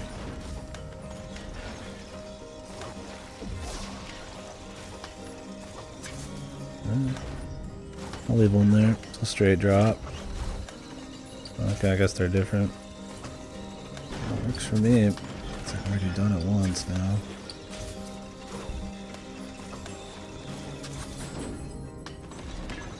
As it works, you think it'd just be like a Xerxes? I mean, it's fine with me.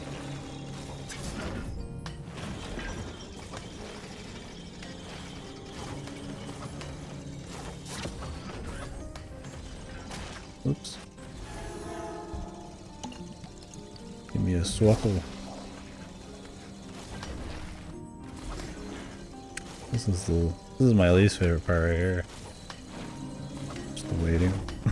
Like once we get going, it's like it's gonna get a little bit more crazy.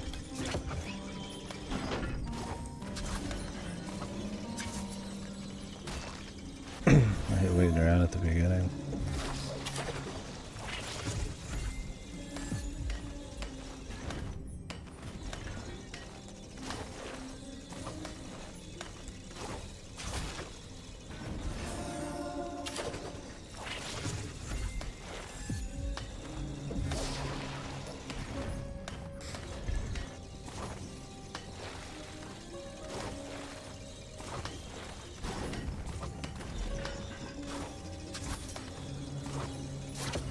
Whoa. Okay, guess we're mixing it up.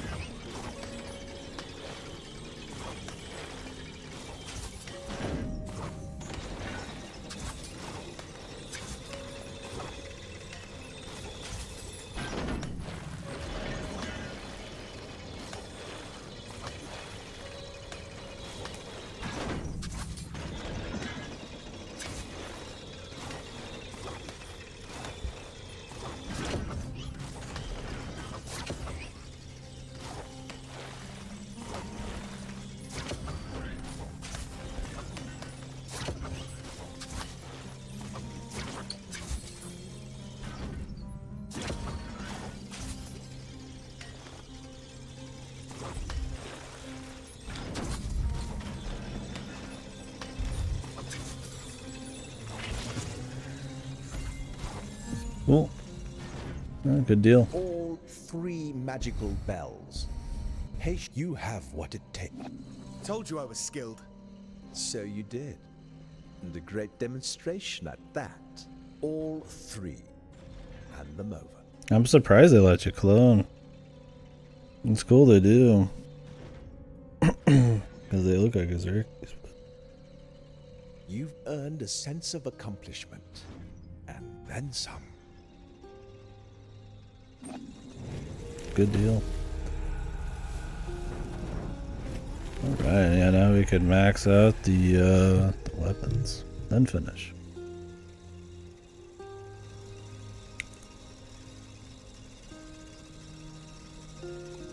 Yeah, coming back down would be a pain. I mean, it's fine. You just gotta kind of move back towards the center. The third sun. He was the doctor.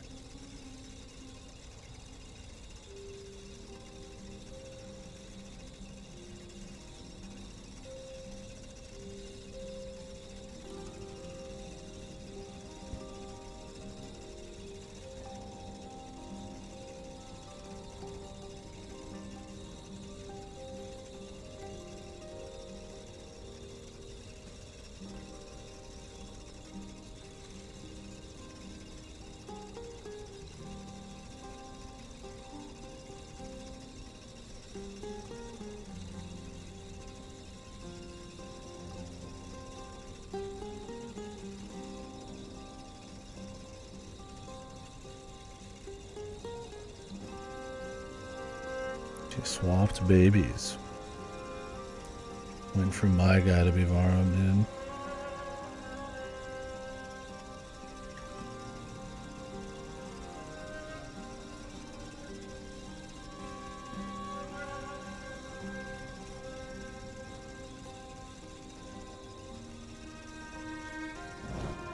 Alright.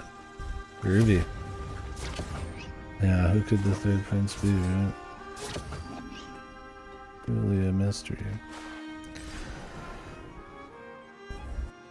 Here's another question. I'm not looking for too many answers, but for this I don't mind. Is there a warp up here? If I just go ahead.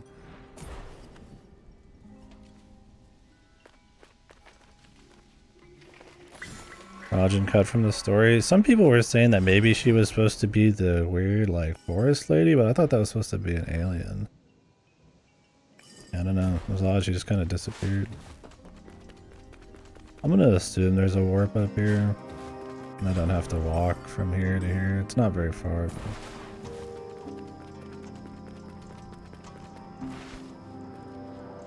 I do admire you, Sargon.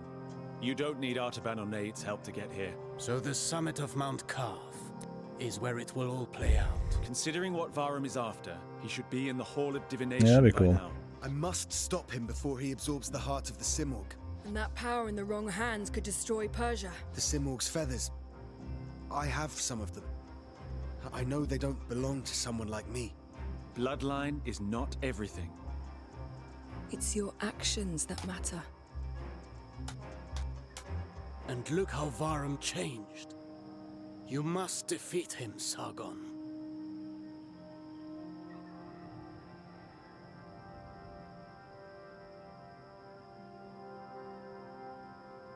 I'll try to save him first.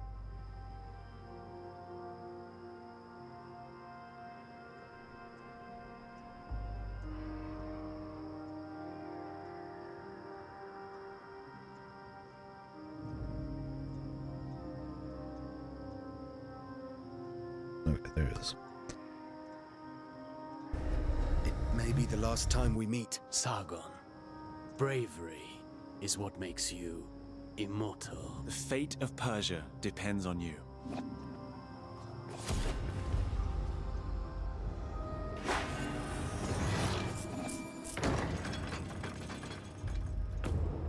We'll upgrade the bow at the end.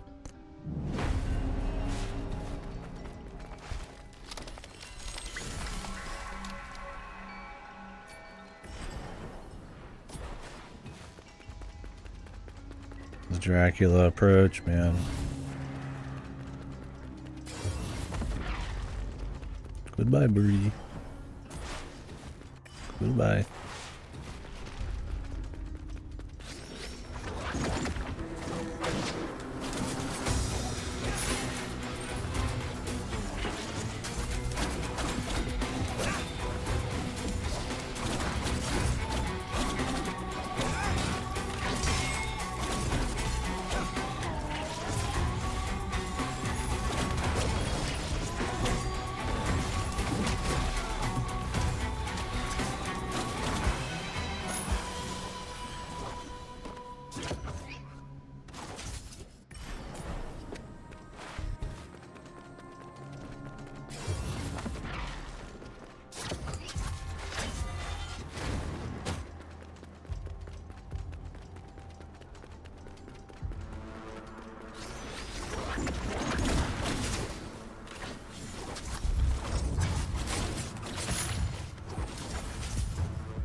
Give me a drink.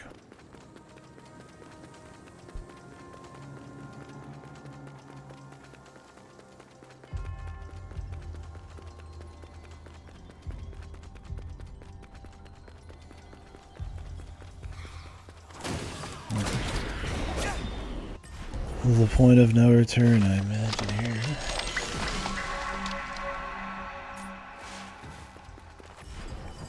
Alright.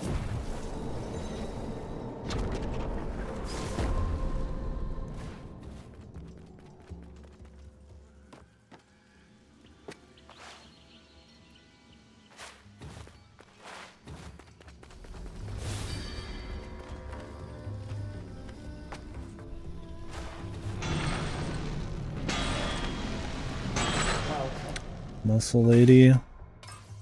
One last stop.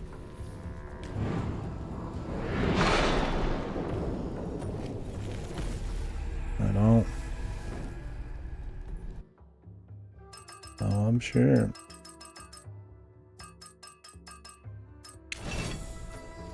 Alright, I am going to go double check some of my shit.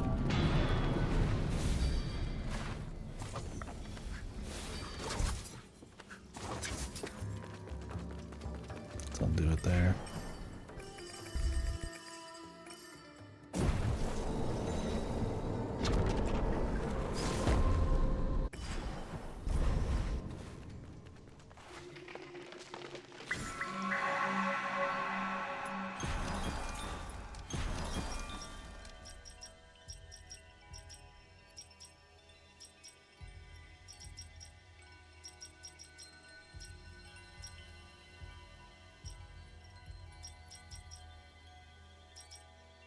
Yeah, that's fine. Could swap out through build up, I suppose.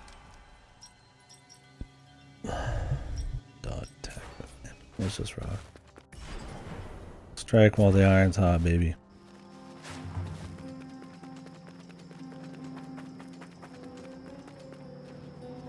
Varum. My father gave you the key to the palace, didn't he?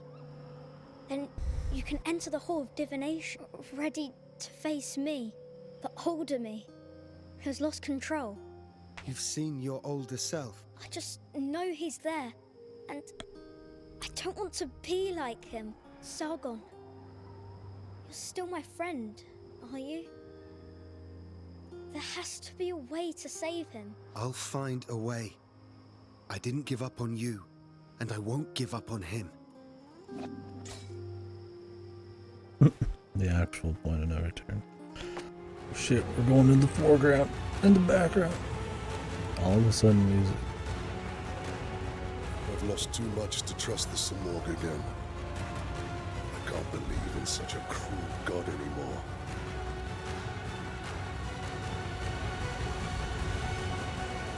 Heart of the Samorg. With our powers combined as one, imagine all the good we could do for humankind. Varum, no human is meant to wield such power. I am no mere mortal. I am the first immortal. Sargon, you must understand. The Samorg's powers showed me the future. I saw our kingdom engulfed in flames.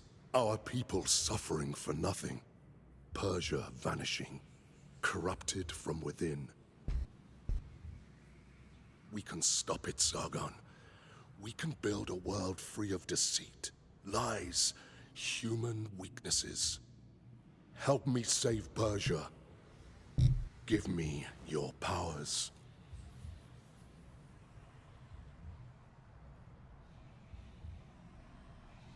No.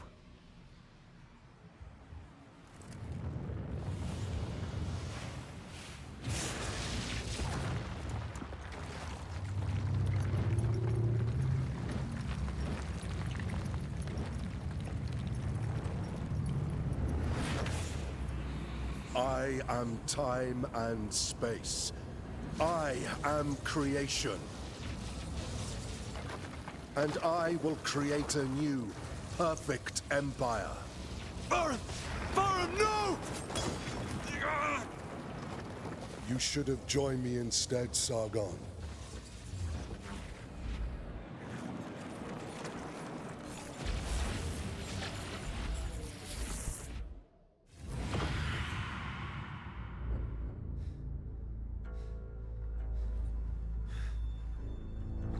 Edit. Turn into Dracula here, man. We saw the big winged form in the prophecy. The winged Dracula, the Soten Dracula. Varan destroyed everything. Mount Carv, Persepolis. There is nothing left. No immortals. That was quick. No one. Only the void remains.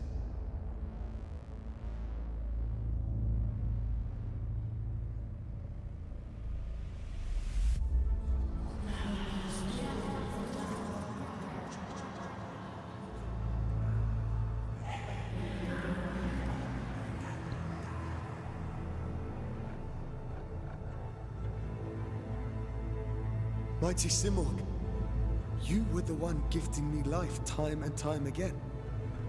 Why did you choose me rather than the others?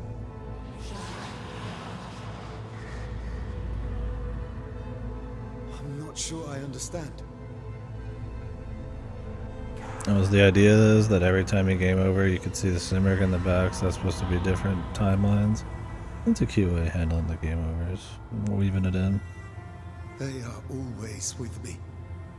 The thing is though, when you game over, it still keeps everything you did. You just appear somewhere else. It's not quite. I like these gunfight gods, man. I am all the Sargons. Would you let this man become your universe? I don't exist anymore. I couldn't stop Dude, Varan. lip sync. None. Deathless, yeah. I mean, doesn't mean there wasn't other ones, I guess. Different possibilities. It's not my enemy. But that would be funny. I can still save him.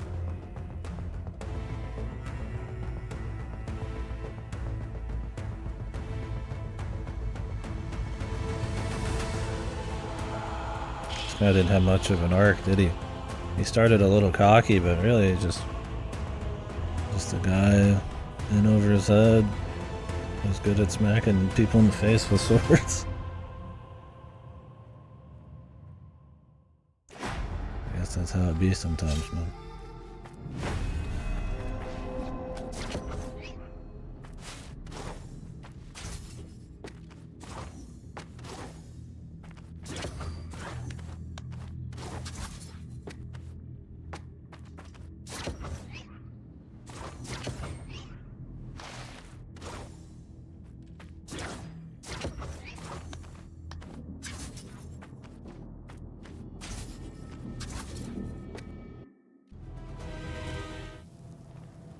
Music. Stop. Music start. Ends.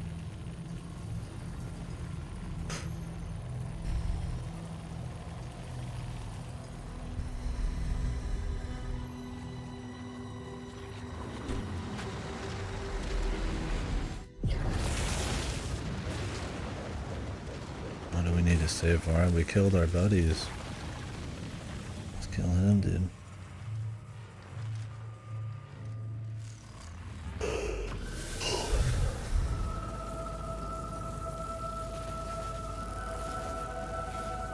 Still looking goofy as fuck, man. Be the first to witness the birth. He needed a fade like in Sargon. Another code, man. The golden fade, man. Varan, you are mistaken. The world you have in mind cannot exist.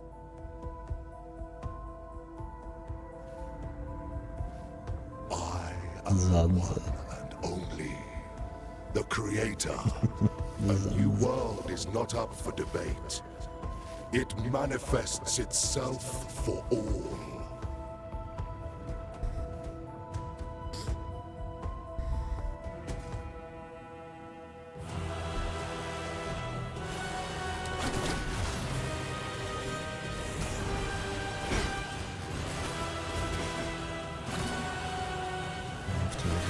Witness my true strength.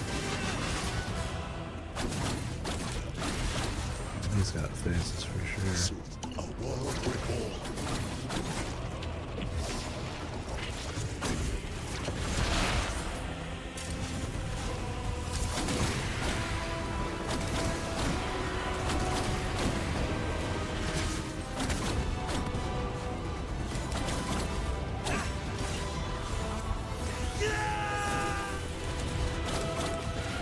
I am equal to God.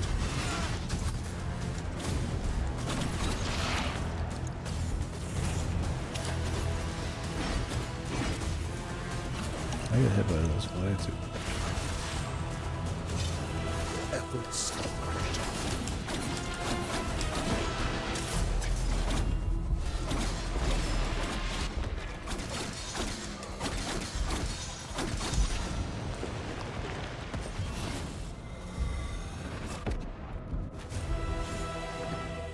You cannot defeat a god, Sargon.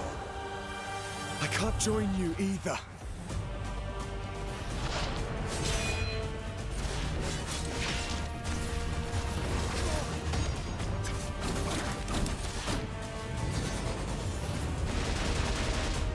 Oh, that shit. In the name of creation.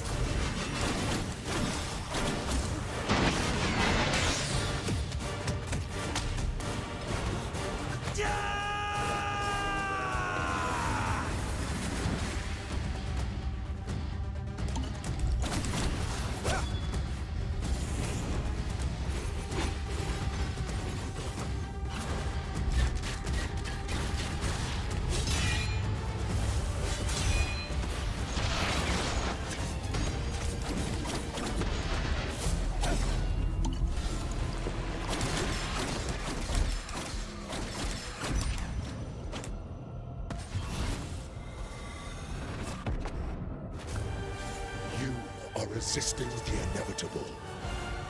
No, this is my path. Two. This is the only way. Two dude.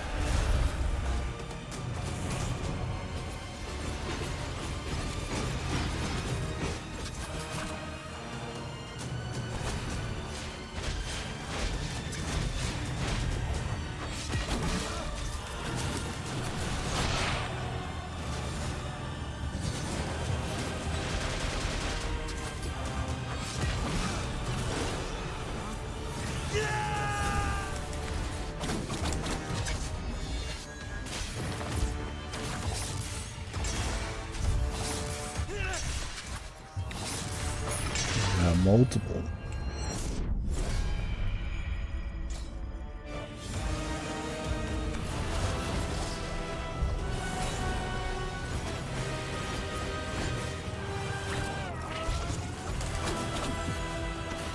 Perfect empire awaits. Power and purpose. Good, I could do that. I need to do it more.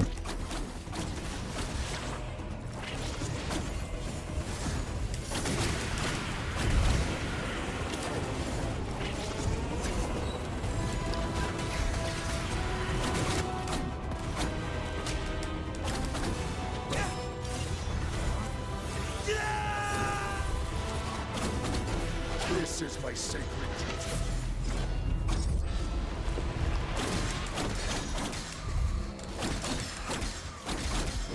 To get a little meter off of that.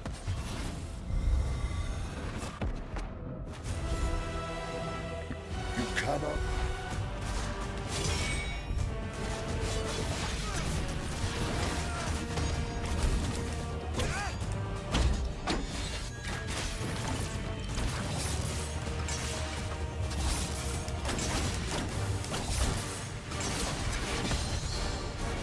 I haven't even seen that in that phase before.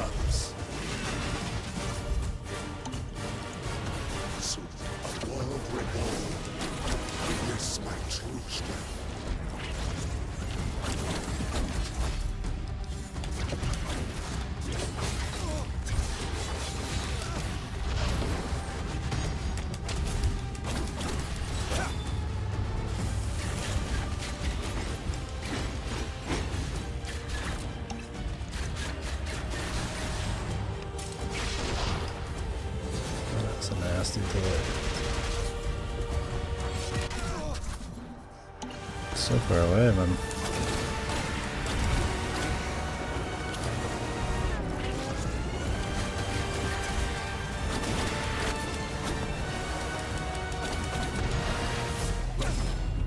Not a great second phase.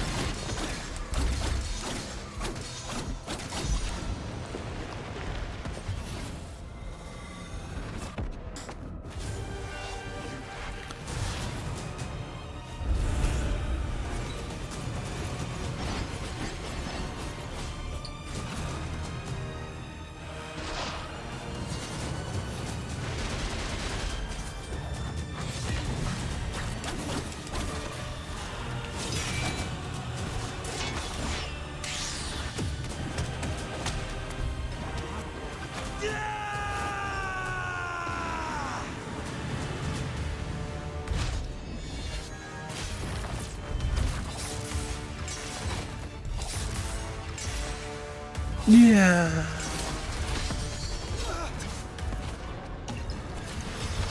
Perfect empire awaits.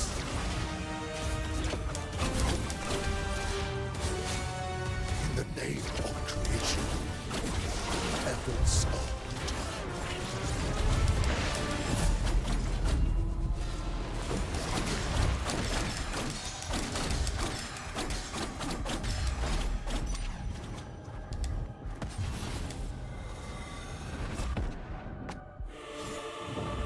you will give me what's mine.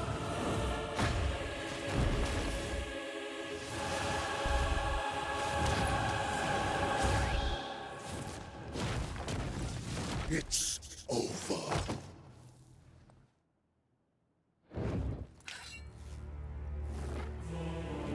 The power of the hidden prince or some shit. I'm here to save you from yourself. I am all of the Sargons. Dude, he's got wild dress. Oh shit, super jumps here. Yeah, like fucking crazy fucking kicks here. Infinite jumps. Quiet.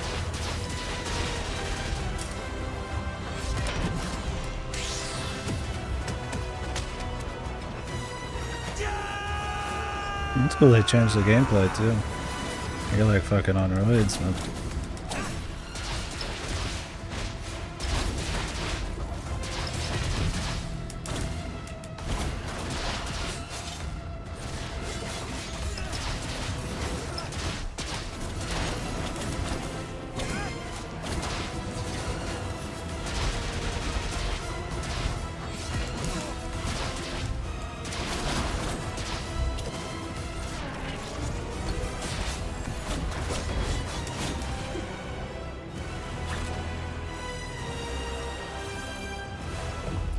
Super Saiyan dreadlocks 3. Learn to sail and I will escape. Wow, his friends are his power. It's no weapon. It's your actions that matter. Then I wish to be where we immortals are friends again. Yeah, he said the line that was optional for me to read. That's crazy. That was. Oh. That was totally optional.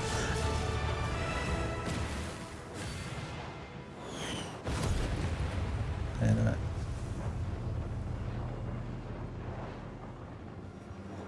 he's got the impact crater. The anime crater, dude.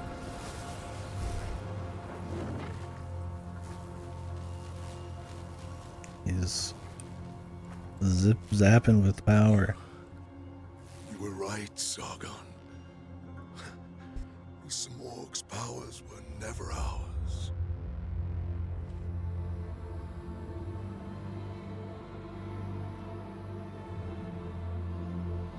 It is the end.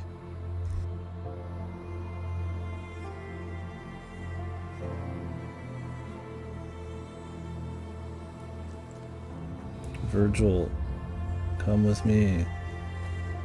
Persian Virgil. That's cool. They have like an infinite dash with energy boosters at the end. May you bring the seeds of hope to all in Persia.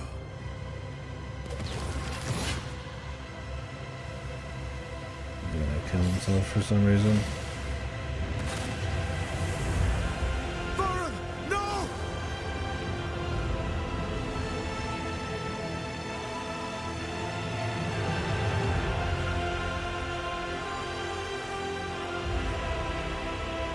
What's he doing here? What's he gonna do?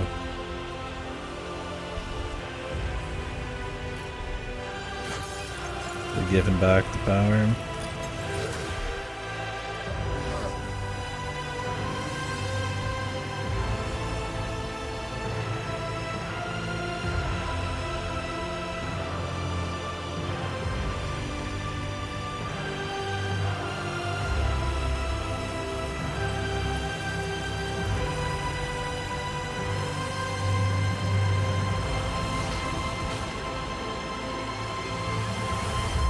Thank you, Persian guy.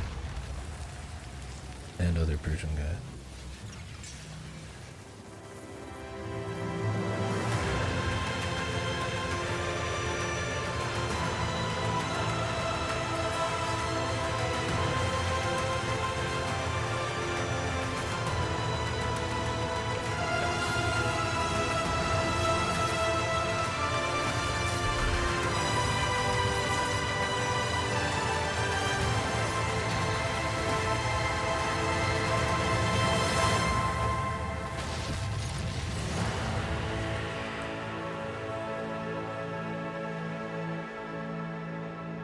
Cool. Right. Big Bird's back.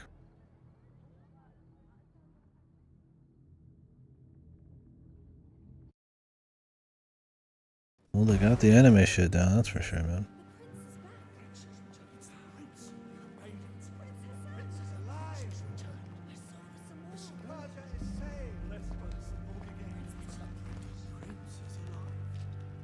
Here is Prince Hassan. The Immortals have succeeded.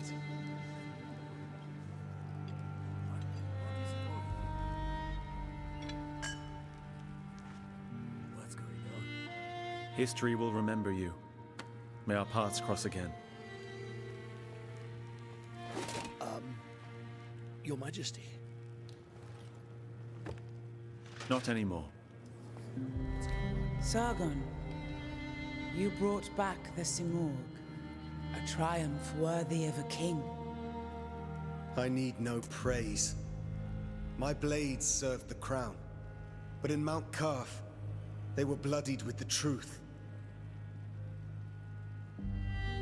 Orod, Menelaus, Rajin, Anahita, Varum.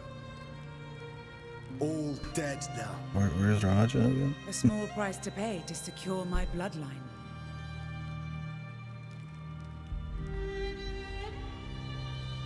30 years ago, King Darius was murdered. The lip syncs, fuck. I'll let you confess that story. Sargon? There's something she's not telling us. What King Darius? Sargon! We deserve the throne for the people.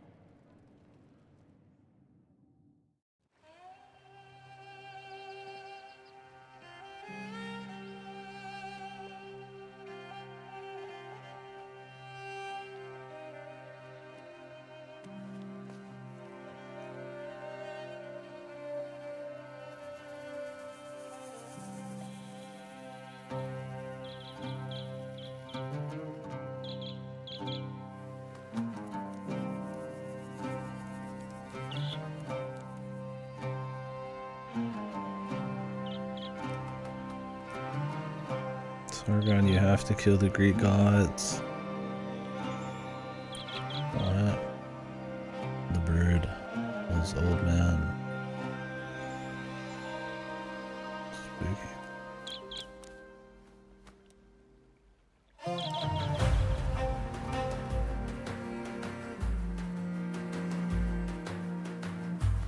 Remember when Sargon got a fucking hole through his shoulder? It's still there now. This man fucking, he heals quick, bro. Well, he just doesn't care, man. He got a whole sword through his fucking shoulder. I feel like that he steadily got, like, damage throughout the whole thing. Prince of Persia. Cool. That was a great game. Near Aradi. Christopher Pick.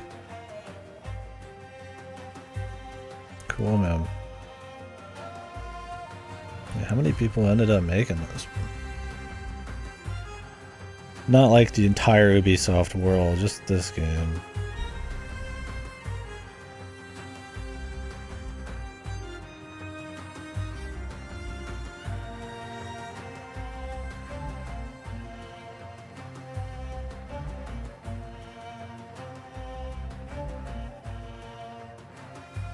It's a pretty chunky studio. Music composed by Mentric. Yeah, it was a great game. I really enjoyed it. Just... Oh, did it say additional? Yeah, it's probably pretty small. QA for the... Oh, it's spelled wrong. Yeah, so...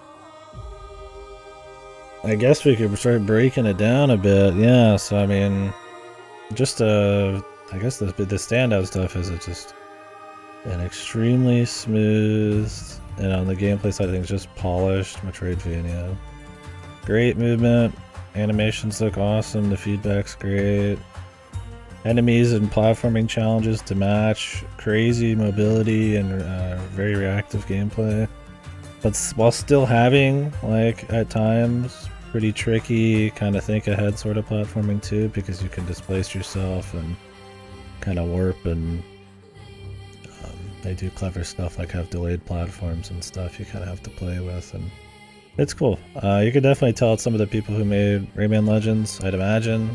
It's still the same studio, it's just 10 years later. A lot of clever platforming and really great sequences in that. And if it's a lot of the same people, I imagine that's carried over to create some pretty solid platforming in this. But the combat, it's like a mix of kind of like a DMC combo kind of combat with kind of a Bayonetta, more reactive evasion kind of combat. I would say leans a little bit more on the Bayonetta side of things than it does the DMC. DMC, you combo a single guy for like 30 minutes if you can, just to see how badass you are. This, you have the ability to do that, but obviously you're not gonna like infinite combo. It pays to combo because you can keep guys in the air. That means you can do more damage, but you know, not every boss and everything's gonna use it. There's also like a nice parry game and all that going on.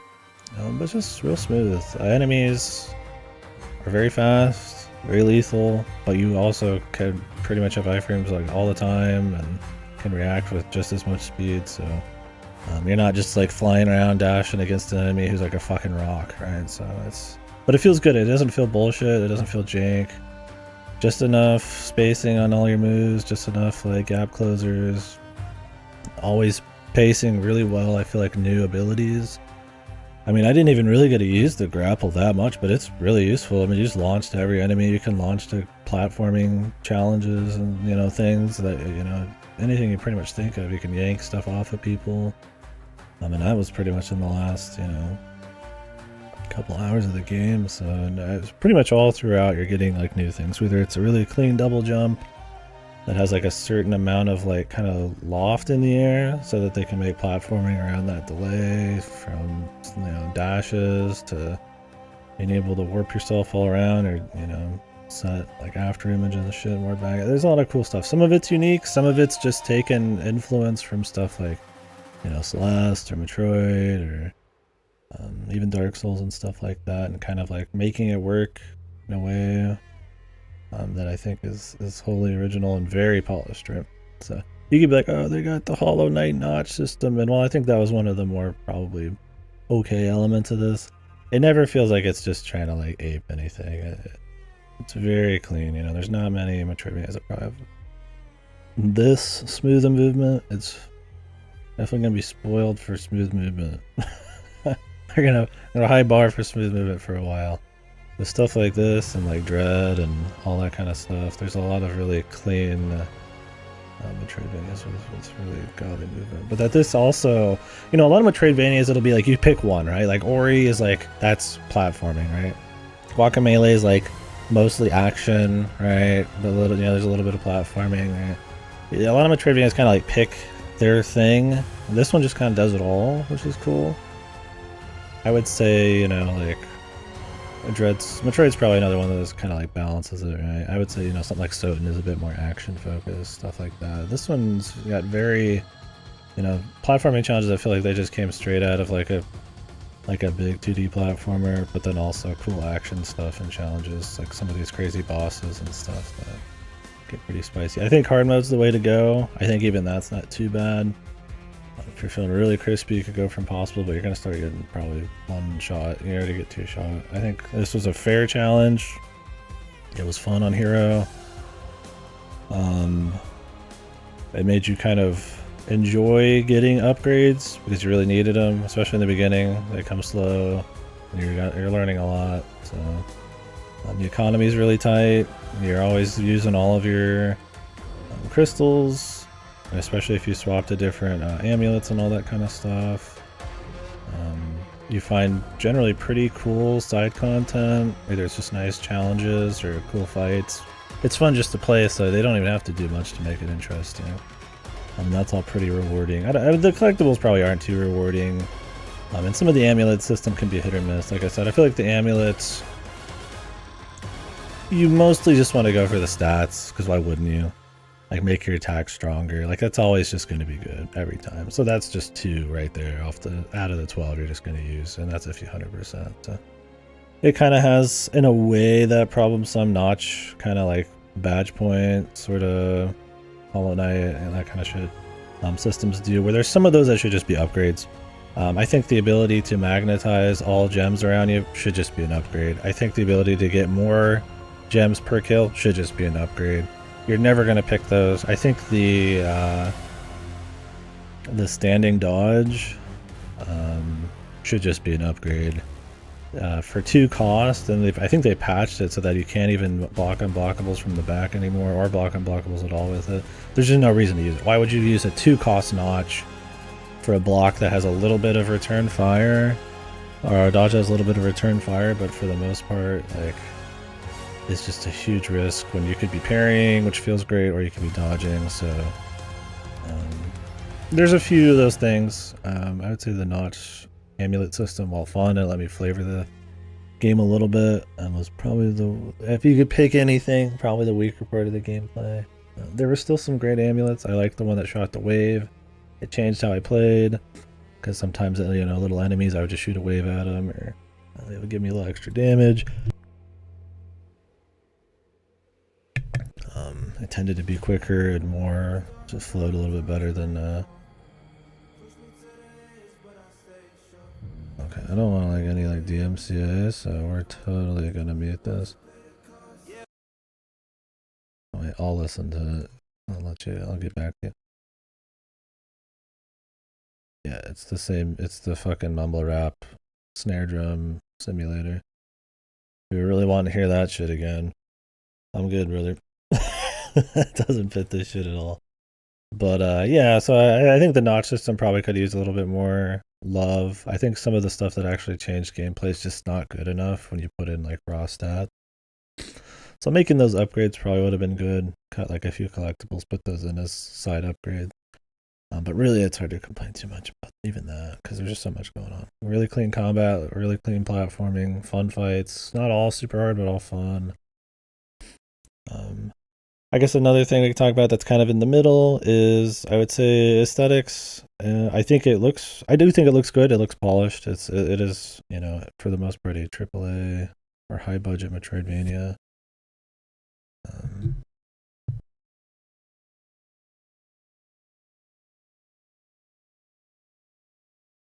Varum Jr.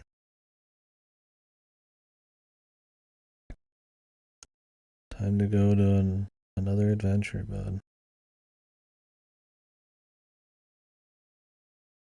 Yeah, big mommy now, dude.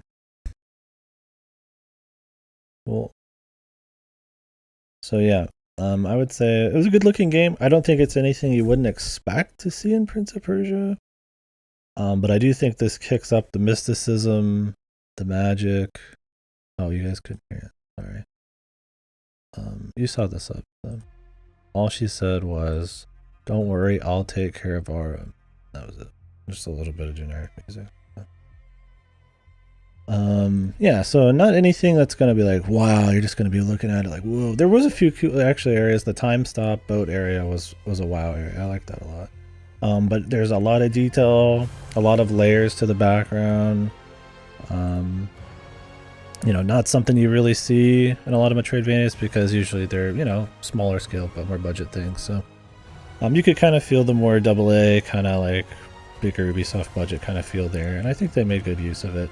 I think some of the models and animations were a little iffy sometimes. Some of the cutscenes, they look a little jank, or when they zoomed in, they looked a little goofy. You could tell they're doing a lot of like hardcore animation, and the passion and soul that shone through. But you know, they didn't like look as good as the stuff they were imitating, right? You know, it looked a little janky, or like, you know, like it was some kind of, somebody said it was like, you know, like a Hallmark, or, you know, like a Walgreens, like, you know, fucking DMC, or like, you know, Shonen or something. And it's kind of like that, but it's like, I don't care. Like the soul of it was cool, man. All the super hardcore fucking like flashed up chuny eyes and fucking superpowers, people with like auras and shit where they're pulling out their sheath swords and unleashing auras and waves of like spiritual pressure and power and shit. It's just goofy ass fun, over the top anime shit. So while it looks a little iffy sometimes when they're doing that, for the most part the fun of it's cool. And good variety of areas. Like I said, it's not gonna wow you, but it's kind of what you'd expect from Prince of Persia, but kicked up a notch. I would say I liked the look of this better than a lot of the old ones. It doesn't have the grit of maybe the old Sands of Time trilogy, but it's definitely got bigger scale, more fancy mysticism type of shit going on, and I liked that. I preferred that for sure. Good enemy variety, stuff like that, that all flowed very smooth and had cool attacks to learn. You definitely get strong enough where you don't even have to worry about a lot of it as you go, but that's part of the fun of finding side content and busting ass. You'd still die a fair bit by the end.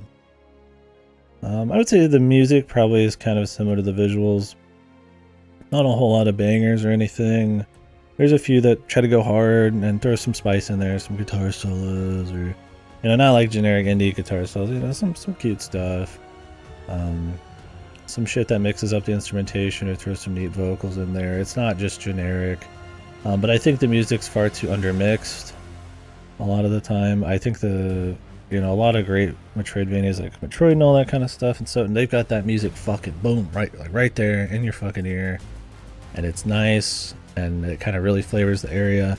I think this kind of takes from AAA in a lot of ways, where it's a little too afraid to actually like have the music stand out outside of fights, and obviously credits, and the title screen is popping off here really loud. God, I hate that Ubisoft original thing. Every time I read that, I'm like, fuck off, like it's some Netflix original or something. It's like, yeah, no shit, man. They have to like remind you it's Ubisoft. But so I think the music could have been a little louder. I think that would have helped a lot.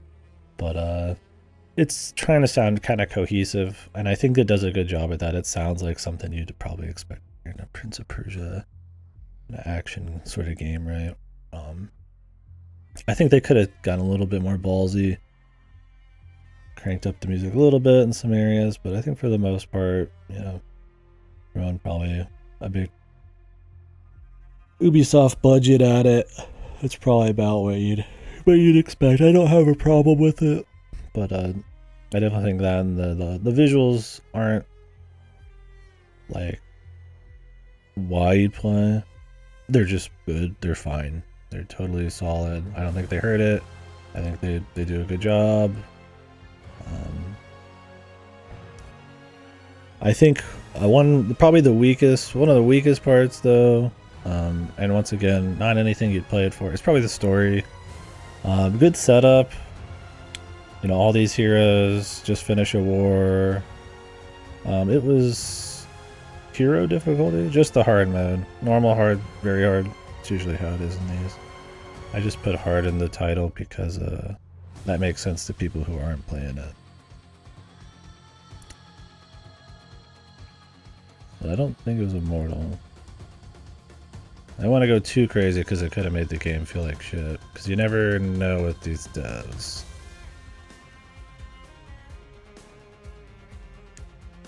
A lot of developers don't balance their difficulties super well. They usually balance it around 1 and the rest of them are kind of lazy. But I was told by people Hero was pretty good. And I did have fun with it. So I just went with that.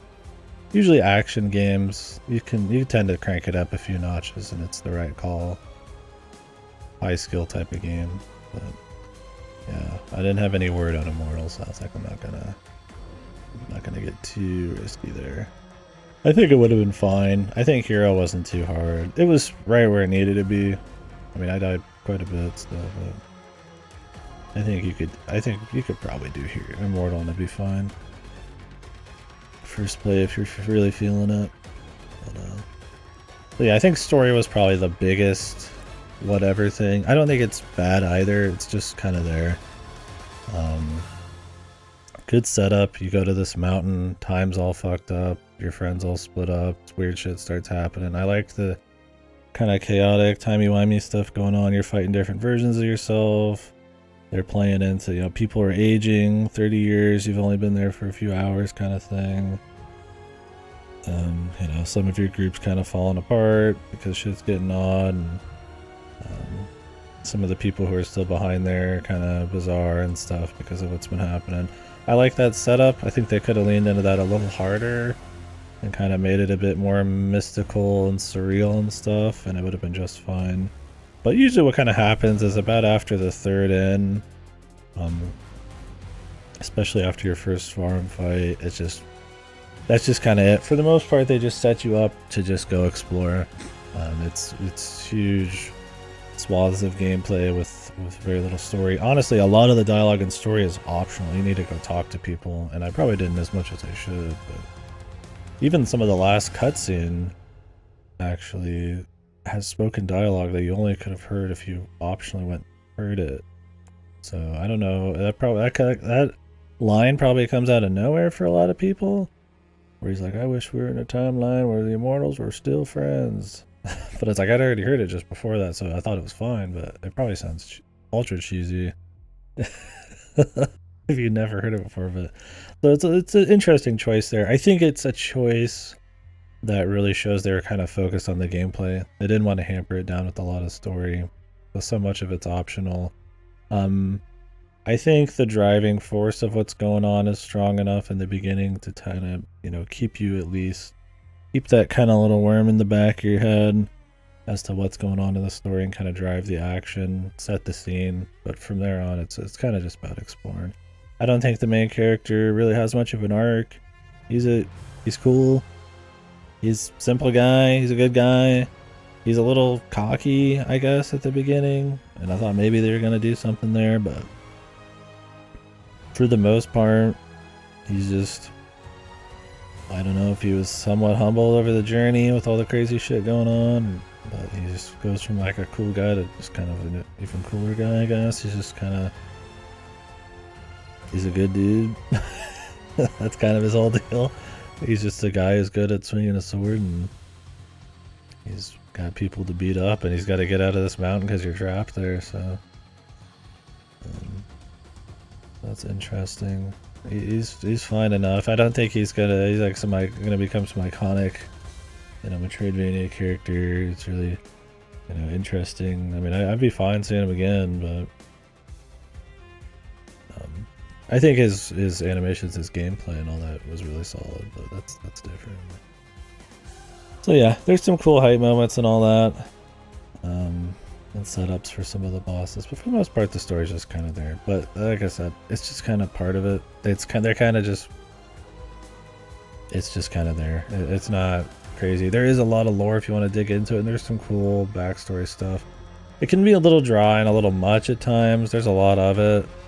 And like I said, since they don't do a great job with the main story, you're not like super wanting to dig for more, but there is some cool stuff if you want, and there's plenty there if you happen to want to dig in the collectibles. So that was cool. the hidden prints and all that kind of stuff. They don't actually answer a lot of that shit, so I guess some of that's there just for you to peruse and think about. Which I respect.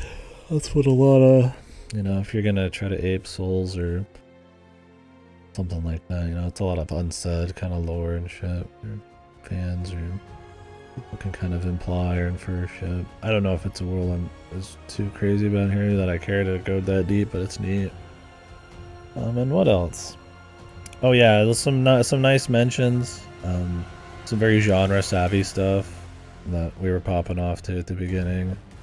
Being able to, or a great map annotation and stuff. Being able to mark any area up to 100 with different symbols and then take pictures. I mean, I played so many Metroidvanias, dude, and I can't tell you how many don't even let you mark a map, let alone even have like control over the map sometimes. But then also, now none of them are gonna have pictures you could take. So that's really useful, because if the game's got really complex systems where you can't tell maybe what kind of platforming things in front of you, like what is this going to require, you might not be able to annotate it right if it has it. So picture is great, super easy, cool. It feels like a very genre savvy thing for them to have done, where it's like, hey, you know, people like to 100% these, people want to go back and check stuff. They give you a checklist of everything. They don't tell you where everything is, but you can mark stuff. I think the only thing that cuts into that kind of 100% feel is the fog of war is a bit aggressive. If you've kind of even sort of gotten close to a room, it counts it as kind of explored. And I had like a quest giver and a couple chests I missed because of that. I like to think of myself as a pretty tedious, exhaustive kind of like exploring kind of guy. So that, I think it was a little aggressive. I've seen worse. I've definitely seen worse fog of wars where you pretty much walk in the room and you've already got it all found, but because there's such high ceilings in a lot of places and all that, it was a little, it could be a little of a bit of a bitch sometimes. But it was fine for the most part. They were good about not hiding stuff in totally goofy places. The hidden walls weren't too bad once you discover they're there. Force you to explore. Yeah, you kind of have to, even if they say the fog of war is showing everything, you kind of have to, like, yeah, explore. You have to jump around a bit just to make sure with your own eyes you've seen it. I did like that they still had invisible walls. I feel like that's always such like a hyper gamey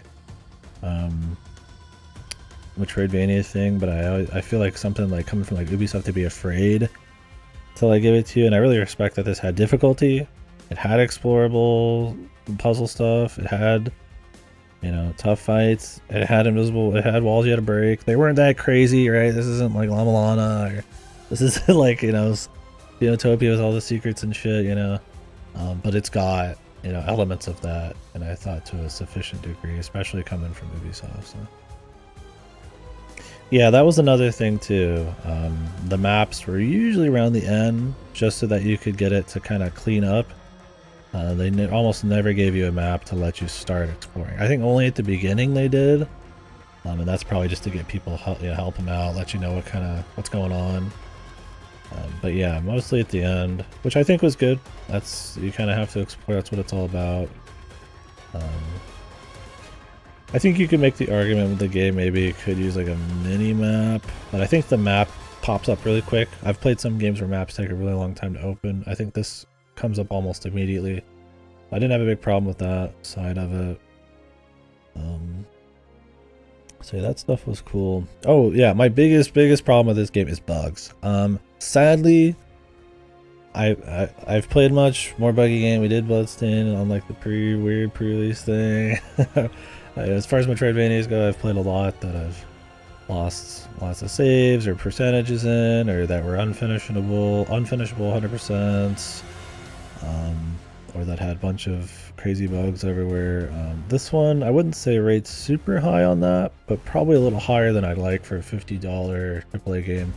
Well, I shouldn't say AAA. Also, AAA games tend to be insanely buggy, unoptimized pieces of shit these days, so maybe that's standard. But I think this game is a couple patches away from not having any issues on the bug side of things, so it's not going to factor in a big way. But the chest amulet, when I used it, it just killed the sound. Usually it ducked the sound, and sometimes it would never come back. I was in the Menelaus fight, had no music. That would happen a lot, and I think the game already had a problem with mixing some of its audio, so to have more audio bugs on top of that, lack of lip sync in some areas, especially in some of the final cutscenes, feels kind of shit. It kind of takes you out of it a little bit. I had some bugs where I'd be infinite falling or clipping through shit, stuff where I would jump at something in a weird way and I'd zip and I'd be in another area. Not quite like a Mega Man speedrun zip, but like I'd be kind of like displaced like a good like 10 meters, and like that is probably not right. Not a big deal there. I would say the sound ones were the ones that bothered me the most. Obviously a lot of people have been having issues with the 100% bug because of the parrot. That really sucks in a Metroidvania, in a genre that a lot of people really dig getting 100% on it. It's really fun to do in this. It sucks that there's a quest that can fuck your 100% if you want it. Oh, I'm at 97.86. What is the last 2%? It's 100% in my mind, dude. You're dealing with that now, right? I don't truly care if it's 100%, as long as it feels like 100%. I wonder what the last things are. There's probably like some quest or something. Call me a phony, bro. But every single area's got all of its shit done, and I finished all the side quests, so. Unless there's some kind of like special NPC somewhere.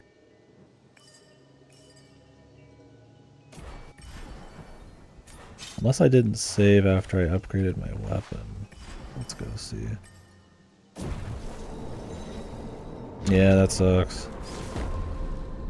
Well, I don't know. Is there a 100% achievement?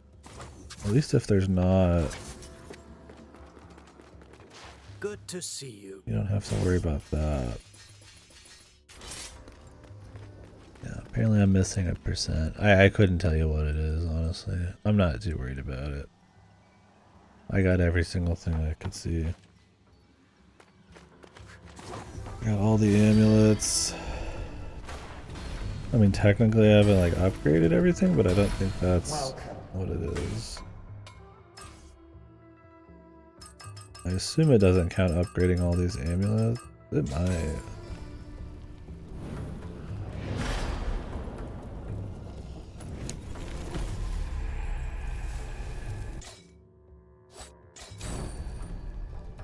I don't feel like farming loot, so.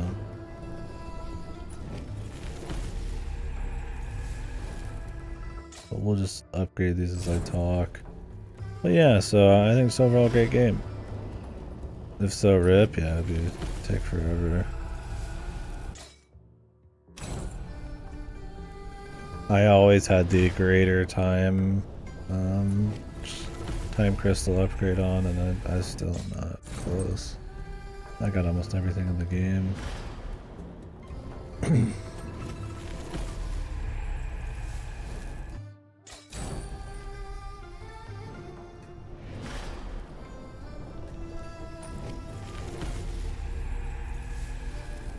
Blessings. Yeah, a lot of these could be really strong. I'm really looking forward to watching speedruns for this. There's a $10,000 speedrun challenge Ubisoft's running for the who can get to the Eternal Sands the quickest. 3 extra bars. Yeah, for one cost, that's not too bad. Yeah, there were some, like I said, some of these I think were a little shit. Like this one's kind of bad in a way, because if you touch the enemy that's on fire, you get fucked.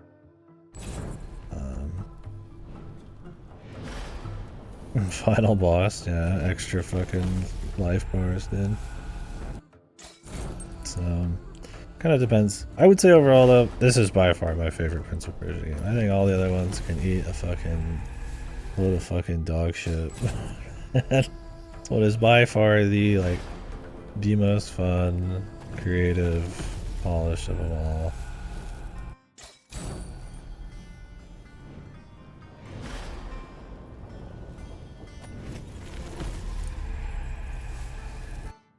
Yeah, if you touch an enemy you light on fire, you get lit on fire. So that ends up making it kind of shit.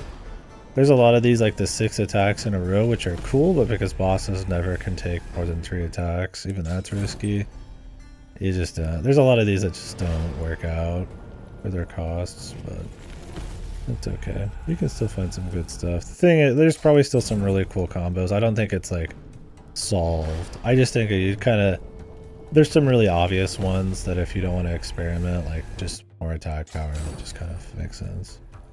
Yeah, that's my thing. It's like, who wouldn't pick those, right? Those are just like the best.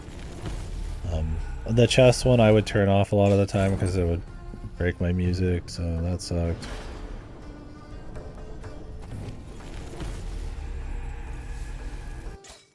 Yeah, I just started using that one, which was really good on the boss because when you hit that Simurgh Heart or whatever, it would build your ship for free. Yeah, I used air damage boost, ground damage boost. I could just show them real quick.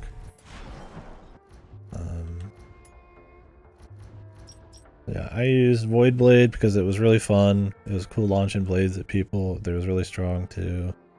It was extra damage, so that was cool. I really like ones that change the gameplay a bit. Like I would use Elusive Water, but it kind of just sucks. But there's way too many good ones that don't change the gameplay, so more Athra Surge attack damage because, well, I've got the one that builds Athra quicker, so it's like synergize. I like the laser beam one. I didn't get to use it on bosses that much, but it was really cool to fuck around with on enemies. It's pretty strong.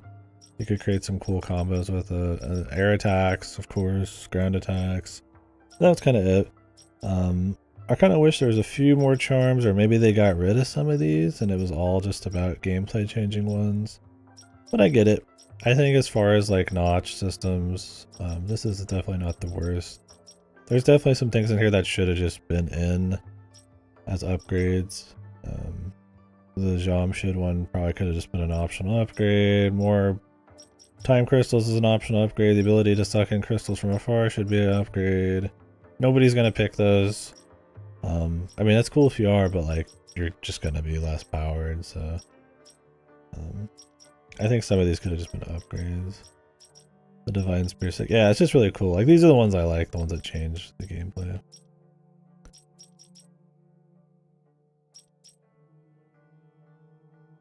The gold level one. Which one? Arslan's Glory?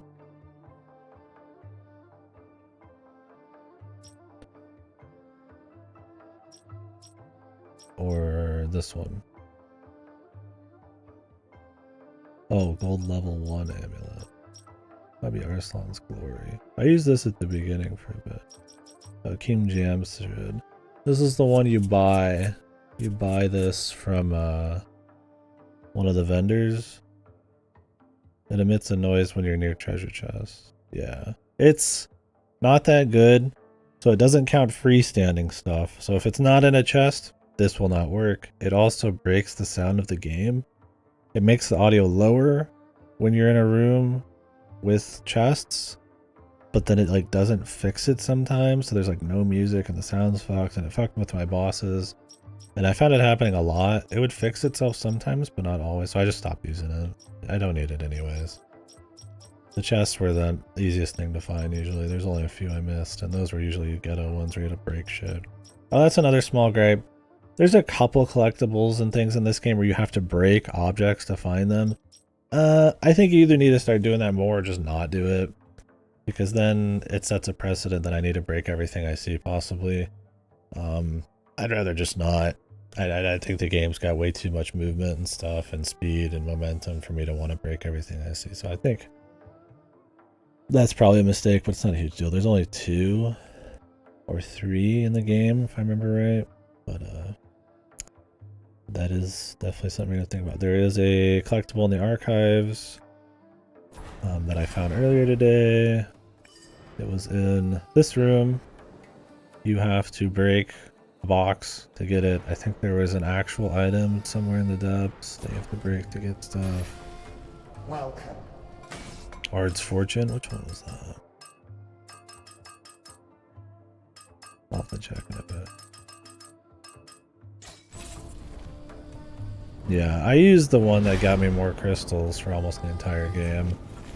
Just for this, just in case I wanted to upgrade every single thing. So. I'm glad they gave you a shitload of time crystals at the very end here.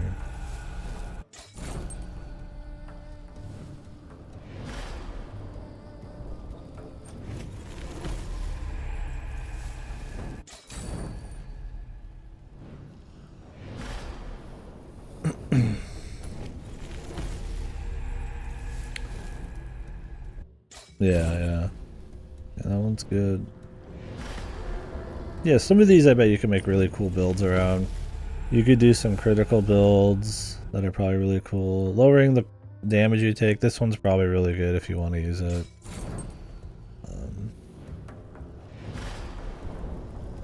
Yeah, there's probably some pretty sick ass builds you can set up, which is cool. I think it's mostly gonna be less about what kind of cool abilities you got and probably more about how you can like maximize critical damage.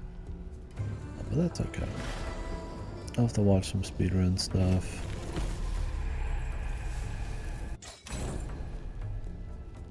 Yeah, I used it all game almost. I remember.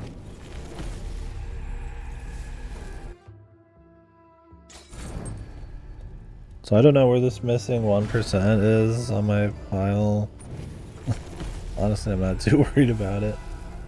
I'm pretty sure I got like everything in the game regardless, but I guess I could take one more look at the map. If it's getting all of these upgraded, then I'm not gonna go grind. It's about getting 100% of everything in spirit. The number doesn't quite match. It's like, you know, if you get a bugged quest, you still got the 100%. It's technically not 100% on the file, which sucks because I mean you want to take a cool pick, or if there's a fucking trophy. Jesus, I mean I don't think there's a trophy for it. But it's like whatever, man. Yeah, I don't want to do every Athra surge. I could. I just will take time. Eliminate an enemy with the dimensional claw. I don't know how I didn't do that. I didn't parry kill more than 13 people. Yeah, we build. Yeah, you could just like hard focus on goofy shit like that, which I really like.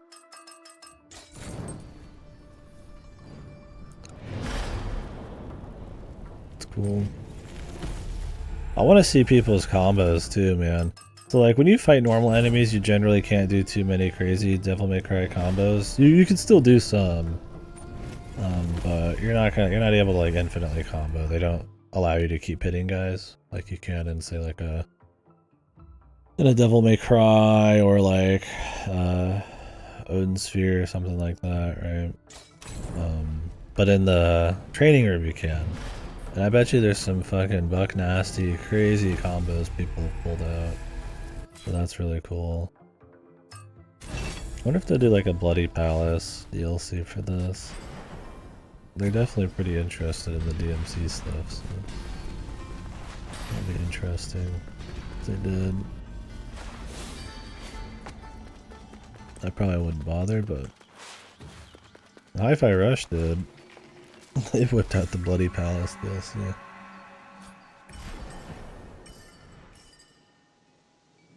Oh yeah, there's some cool combos. Yeah, I'll have to watch some after the stream.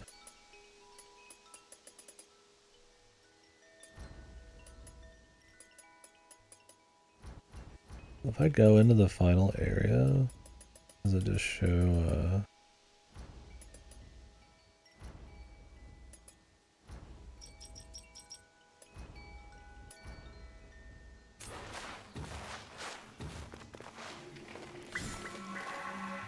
let me see if that changed my percentage. I think since I'm only missing 1%, it's probably not going to change anything. Unless these amulets count for almost nothing. Oh, they do count, dude. They absolutely do. Oh, yeah. So if you want a full 100%, you need to grind. They give you a lot at the end to help you out. So like, I could.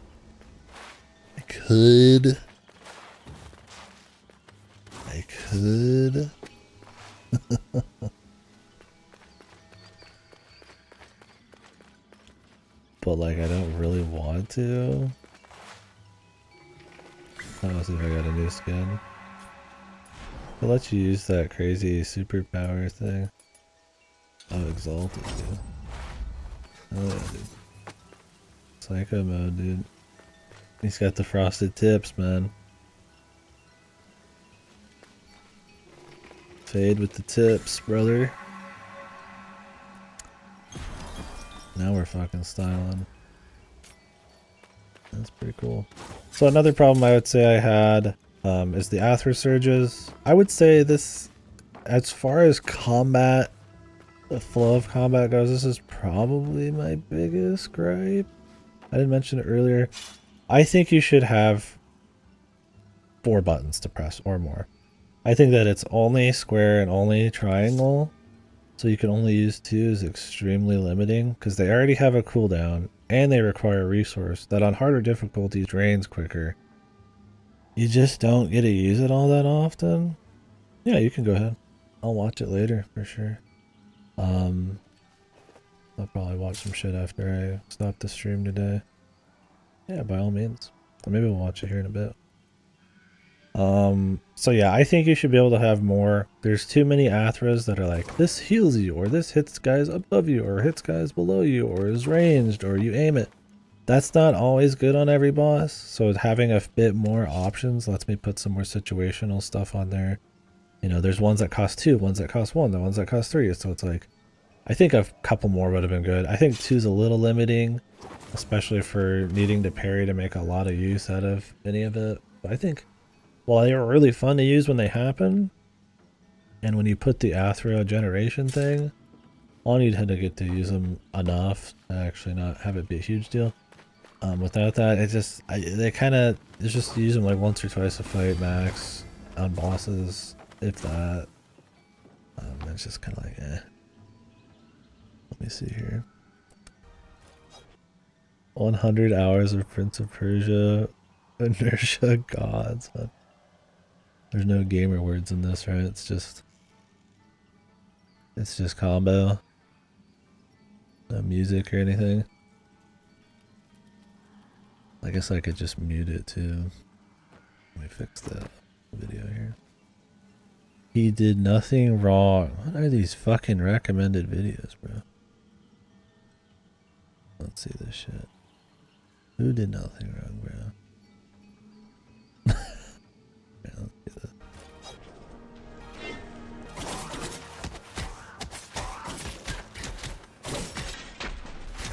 Inertia combos here. Jesus.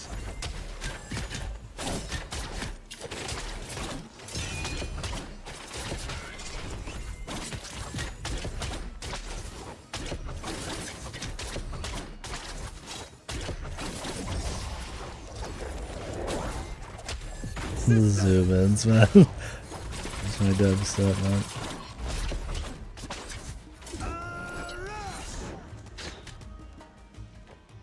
Hey, cool, dude. Yeah, man, you could do some nutty ass combos in this game, man. You just probably go fucking forever. That's cool, man.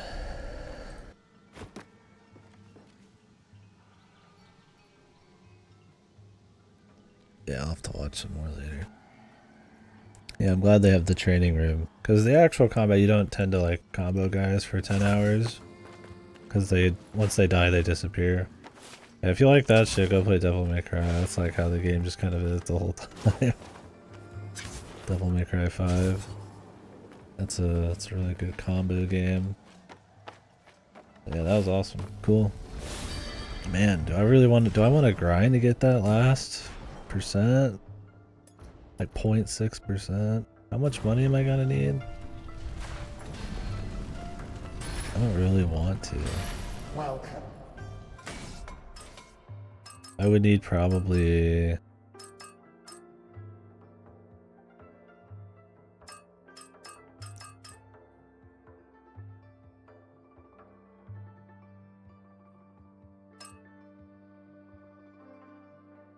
Probably about 4,000, 3,000 to 4,000.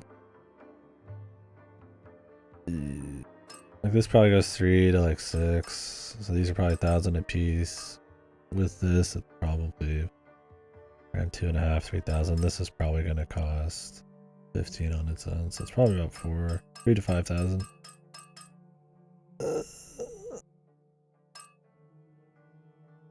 Yeah, I used this a bit. It was pretty cool. I'm sure upgraded too. It's really nutty. Really, really large.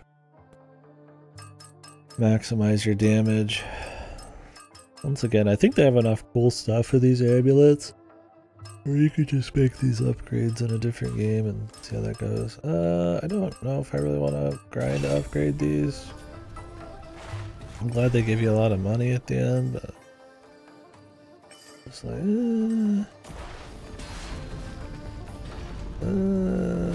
call me a phony, I guess, bro. It's not a 100% run, it's a 99.6% run because I don't want to go grind for amulets. Do you get something if you 100%? Like if something like happens, maybe I'll do it. I mean, it's fun just to run around and kill shit, but I was kind of wanting to start winding down for the night. Yeah, New Game Plus would be sick. Run through everything busted. I mean, you'd be able to sequence break the holy living fuck out of it, but there's still story shit you have to do. As long as they still made you go get like some of the keys and shit. Fight bosses. Alright, let's see if there's something here.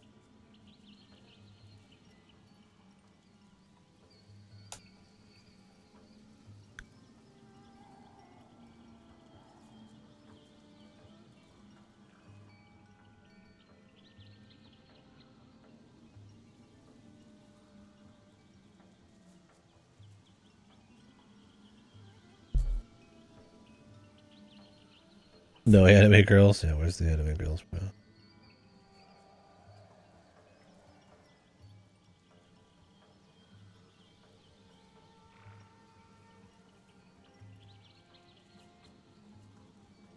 I don't know if there's any reward. There's not even an achievement for 100%. Look, guys. Yeah, he's SSD blue. Azul. My Rosa. Kaioken times 10. Sargon, dude. Yeah, they had like, they were wearing the anime on the sleeve, dude, which I respect, man.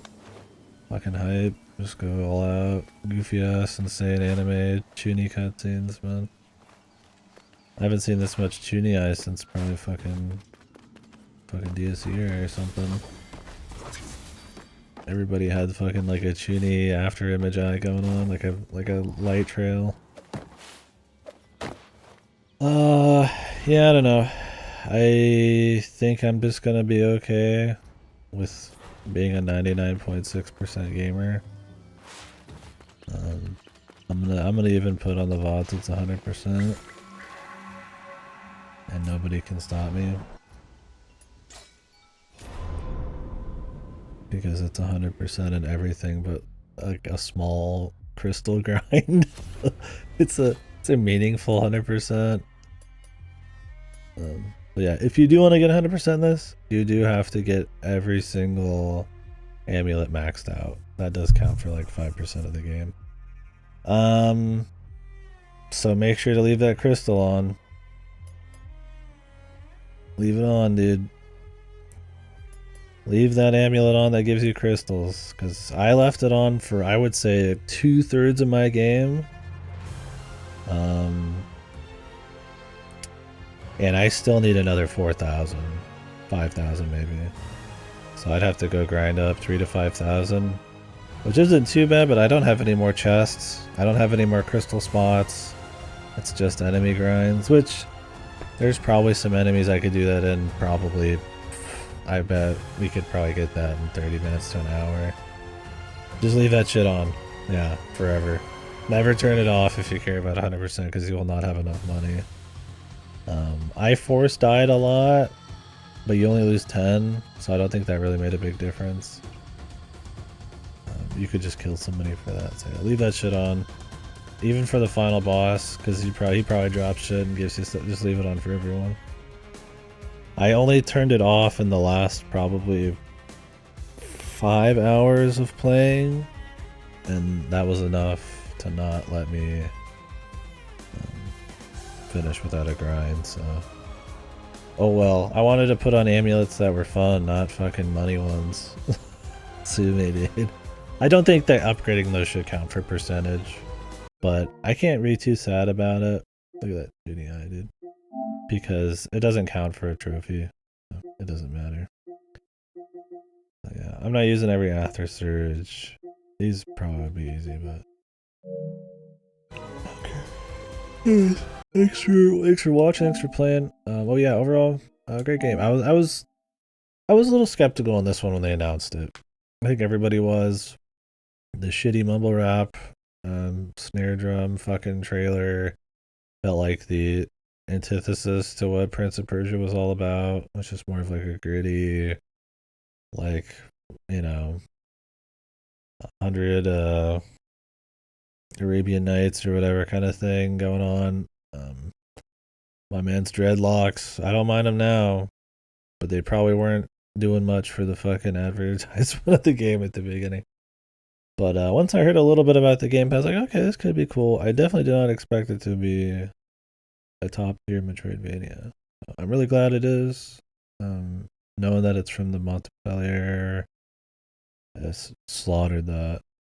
Devs explained a lot.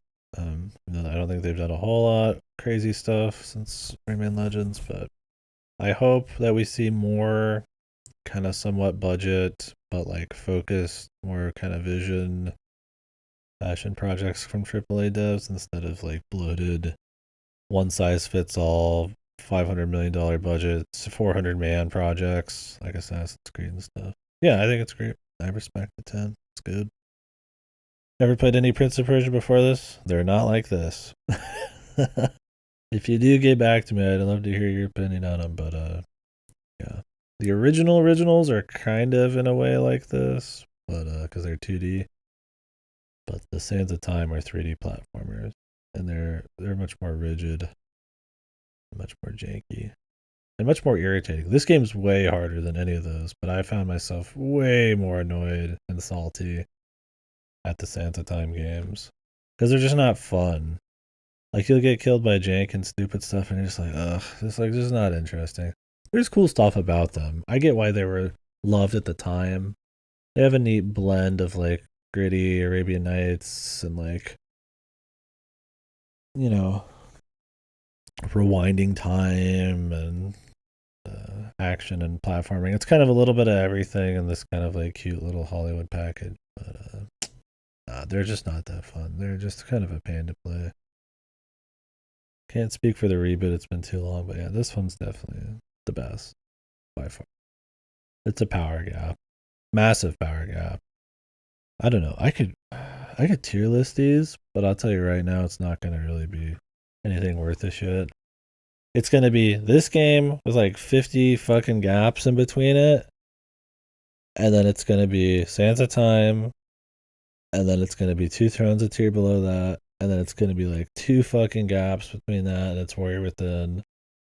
And then the remake would probably be like in the middle somewhere, and then the sequel thing, I don't even remember that game. I played it and I don't even remember it. It'd probably be in the middle as well. I don't even think it's worth fucking around. Where he's half demon. That's Two Thrones. Yeah. That's the last one in the trilogy. They're neat. They were neater at the time. So this game has a bunch of time mechanics and like crazy like space warping and stuff. In those games, all you can do is rewind time. So kind of what Verum uses. That's the power you use in the Sands of Time games. That's it. Well, you can slow down time too, but that's about it. So, as far as like time control, not really. I mean, I liked it better than Warrior Within, the second game. They're all kind of the same. I think the combat was probably at its best in Two Thrones, but this game's combat makes Two Thrones look like fucking shit that just crawled out of a dog's ass, man. It's very stiff.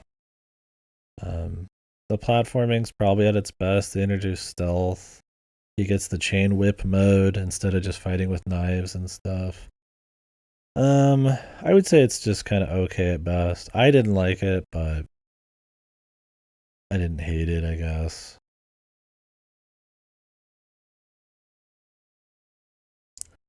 You'd have to play the other ones anyway. I'd recommend, if you're gonna play the Sands of Time trilogy, start with Sands of Time.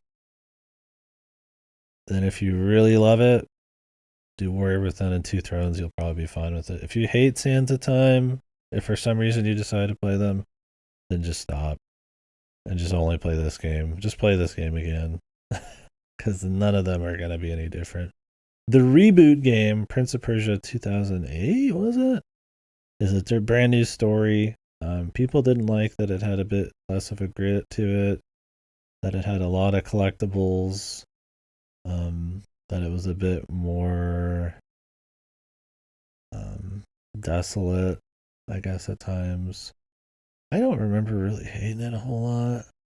I 100% of that as well, but I don't remember much about it either. People generally don't like those compared to the trilogy. Maybe I would agree, but I don't know. I found the trilogy to be more annoying. But yeah. Those leave off with a cliffhanger. The reboot. That never gets answered, I don't think, unless there's a DLC. Yeah, that pretty much killed the series. They made one more game after that, and it was a tie-in, somewhat sequel to the Sands of Time trilogy called The Forgotten Sands. Came out when the Jake Gyllenhaal movie kind of came out, and I played that, all the achievements. Don't remember a fucking thing about it. I don't think it was a pain in the ass, but I think the game was kind of just a flat line. It just kind of happened. It was really easy and mindless. There wasn't much going on with it. So. But anyways, that was a really long-winded explanation of my thoughts on Prince of Persia games. I don't have a chip on my shoulder about this series. I just don't think any of them really worked out all around, except this game. This game's awesome. Definitely play it. If you like Metroidvanias even a little bit, you should play this one. If you're a big Metroidvania buff, I think this brings a lot to the table still, and it's just a really tight package. I've played bazillions of these, and I still think this one's awesome, so good stuff. I hope they let this team just make cool shit. Stop fucking making Just Dance and Rabbids games and fucking goofy bullshit. I don't know if they just like have this team working on like random stuff sometimes. This game was in development for 3.5 years, I think. Oh, also the DLC is bullshit. $10 for a Warrior Within outfit and the amulet that tells you where secrets are is bullshit. Yeah, people who just say, I mean, old games are great. I love them. There's some great stuff. There's also some great new stuff. The Armored Core 6 is a great example of checking yourself when you say AAA is not good. You gotta really you gotta single out what kind of AAA is not good. Because Armored Core 6 was awesome. This was awesome. This is, I mean, it's more AA, but like it's from a AAA, publisher. Like, there's like Baldur's Gate's like essentially AAA, right? So it's like there's great passion projects that leak through the bloated bullshit. I mean, it's a cool outfit. It's probably his best outfit. Let's be real. It sucks though that it's $10 and that they put that amulet in there. I blame Ubisoft for that less than the devs. The Ubisoft Connect stuff was kind of goofy too, but it's okay.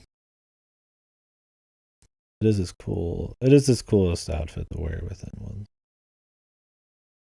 But $10. I mean, I know $10 seems quaint for a skin nowadays, but like a fifth of the game. like he's got like different colors of that. I mean, that's good. I'm not saying that people shouldn't buy it. If you want to buy it, I'm always about stuff being cheaper and more worth it. As if you're not, they'll fuck you harder because that's what they want to do. Oh, the purple skin of the trap team. Yeah, I like the SSJ3 one. I like the white pants one, where he gets a little darker skin. That's kind of a cool one. I like the crimson one, and I like his default one. The pink one's neat. The purple one's neat. Yeah. But yeah, I don't know. You gotta check yourself when you say there's no like good big budget games anymore. Or just games, new games are bad. I think anybody who says games aren't good anymore is fucking stupid as fuck. But that's the kind of person that says all AAA is bad and then also ignores every indie game that comes out. I'm just like, dude, you need to stop. You need to fucking get a grip, brother. I'll see those kinds of people. They only want to play like the new COD or the new Assassin's Creed, and then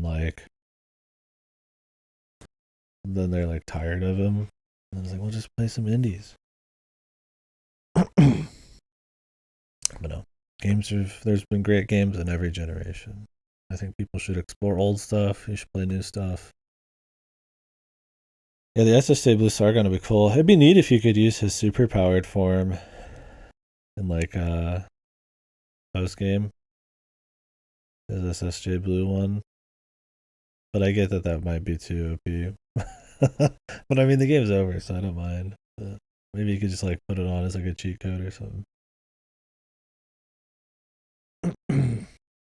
Yeah, Armored Core 6 was amazing. It always annoys me when people shit talk Armored Core 6 because it's usually like people who just didn't get it. Like I don't say that lightly because it's kind of bullshit. Because I hate when people say that. But it's always somebody who's like, I made one mech and it worked really well, and then I just beat the rest of the game, and you're just like you didn't want to test stuff, you didn't want to try different shit, right? Yeah, the AC6 apps unlocked. It's like you really just like it's like a particular kind of like I guess interest, right? It's always been niche, and it's niche for a reason because you see a lot of people play, but like, oh, this shit's fucking boring. It's super easy, and it's like. Yeah, you get the shit stomper, you put the 2 fucking miniguns on it, you crank it up, and you're like, yeah, it's easy enough, right? But like, or you don't do New Game Plus 3, you know, it's just like, you just kind of missed out. You kind of want to explore. Like, I feel like if you play AC6 and you just play like any old action game, it's still fun. I still think it's great, but like, there's so much. My AC6 yap's done now. That's another series that there's a power gap in between the newest release and the rest of them. Not probably as much as this, but pretty big power gap. Yeah, I really like. Oh, that's a great thing too. There's very customizable. If you want to tune how much extra power you get, how much damage you take, how much enemy damage they have, you can do that. I think you should do that on repeat playthroughs or tune it later into your run. There isn't any achievements you have to worry about there, so that's good. I wouldn't touch it too much until a repeat playthrough because you don't know what's going to be good for you and you don't know what you're going to be doing. But like I said, on hero mode, I thought it was real clean. They did good. Is there an Immortal Plus? Is that just cranking everything to the max or something? Oh, cool. Yeah, have fun. Yeah, I think Immortal would be a fun difficulty to do. Like I said, I didn't want. I was hedging my bets. I didn't want to take too many chances. I started on normal, and it was too easy. And then I did hard, and I was like, yeah, this seems fine. Everything max, cool. Yeah, that'd be fun. Have fun with it. I mean, it's a like really replayable game, just because it feels good to play. There's cute little builds and difficulty adjustments. Yeah, you could also have it be more guided. I don't think this game is as far as pathfinding and finding secrets goes and finding where to go for as your next objective. It's not a hard Metroidvania to do that. I don't think it's on rails. I would say probably like Dread's more on rails. This game though is very, very good about, you know, having your map make sense. You know, clearly, you know, you're not going to be able to get to certain areas here and there, but really it lets you go once you just get one or two things, pretty much most of the map. And you could go get abilities and stuff and go find other shit. And it's very open on that front. It is not very bullshit when it comes to how limited you are. It's not linear. You don't have to just go get keys. It's always abilities, which is great. That's another genre savvy thing. There's one key in this game, and it's only because you can't get back into that area because he will jail you unless you have the key after beating him, and that's it. So it's fine. Varm first fighter said, "Oh, the sword." Mental ass. Yeah, I can imagine a hard difficulty that'd be hardest. The hardest fight for me was probably the second Varum fight. His anime one with the sword, his full fight where you got your past self and all that. But yeah, so that's definitely something too. Yeah, other than that though, good stuff. Could talk about it all day. Yeah. Well, anyways, guys, I'm getting a little tired. I need to go put all this in the mail, and it's raining. That's gonna be a pain in the ass. I'm gonna go watch some speedruns, maybe some combo videos. Definitely play this. This will definitely at the end of the year, as long as I'm alive to do the end of the year talk in December. This will probably be on one of the best of the year. I don't see why it wouldn't be. Hopefully, there's some more good stuff this year. Definitely best game I played this year so far. I mean, we're only in January, but I like my Metroidvanias. I think this, if Kodo played it, he'd put it at the top of his Metroidvania list, right? That's my tier list place. I only know one man who's got a Metroidvania tier list place, but I'm hypothetically placing it for him. And I say only in January, then I'm gonna say it's already only in November. Yeah, exactly. I just looked at the clock and I'm gonna look again and it's gonna be November and I'm gonna look down and my beard's gonna be huge and gray. This is your second Metroidvania? Oh man. There's a lot of really good ones, buddy. There's a lot of great ones. That's cool. Yeah, they're a great genre. It's a grab bag of all sorts of different stuff. Just, you know, jumping, platforming, action, exploration. It's a great genre. It's a reason they still thrive so much. Yeah, you should definitely play more. It's one of my favorite genres. Yeah, I play all the Egovanias, dude. Oh, man. I want to play them all again just for fun. But yeah, this one, you spoiled yourself a little bit. This one's pretty smooth. Each Metroidvania does something a little different. But there is a lot of smooth ones. This one's pretty smooth, though. Yeah, there's some great ones. Strider. Oh, I played Strider. The new Strider, I'm guessing, right? Yeah, that one was cool.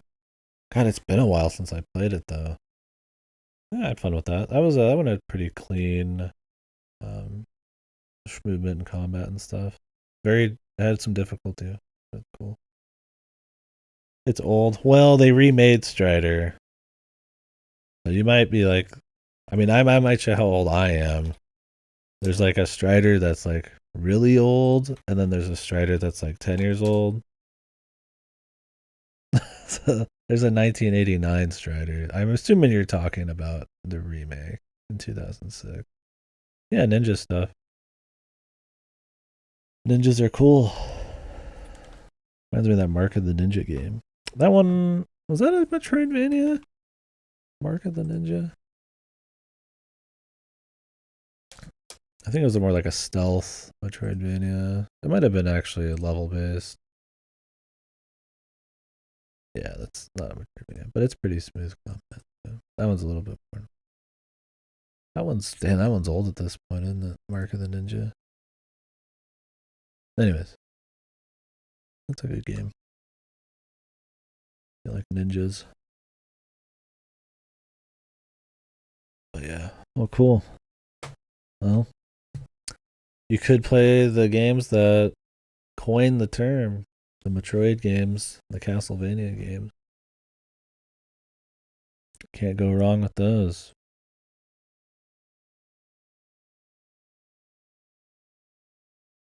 Just start straight with Metroid Dread. It's probably the most similar to this in smoothness. Yeah, little Metroid Dread. I'd always recommend starting with the old ones. Play the old Castlevanias. Symphony of the Night is the one that kind of started. Yeah, the whole kind of semi RPG, equipment and a Metroidvania kind of thing.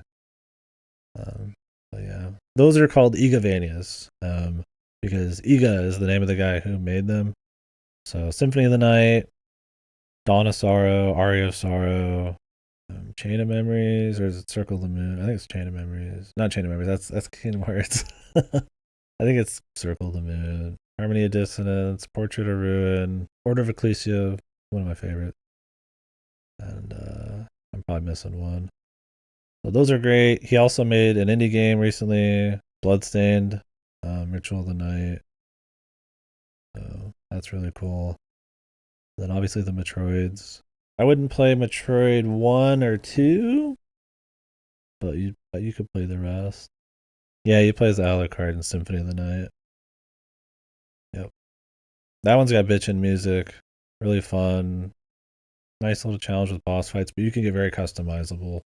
And they build off of Symphony of the Night pretty hard. You can start to get some cool builds in the later games and some wacky shit. Dude, the top shelf is awesome. I'm flipping burgers for Masamusa or whatever the fuck. Yeah, try Castlevania Symphony of the Night. I mean, it's going to be older for you, but it's good. It still holds up. It's not going to be as smooth as this, but it's still really fun to explore. Great enemy variety, really cool aesthetics and music. Lots of secrets to find, lots of different gear to get and fuck around with. Some of the secrets are going to be a lot more difficult in this game. There's some pretty big stuff you can find, but don't be afraid to use a guide, I guess. Well, if you're ever looking for more Metroidvania recommendations, you're always welcome back here.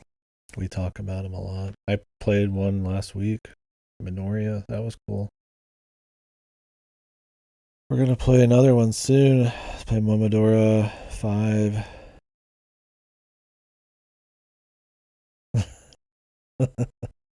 Anyways, I'm going to jump off here. I'm going to go put these in the mail. You guys have a good rest of your day. Next game.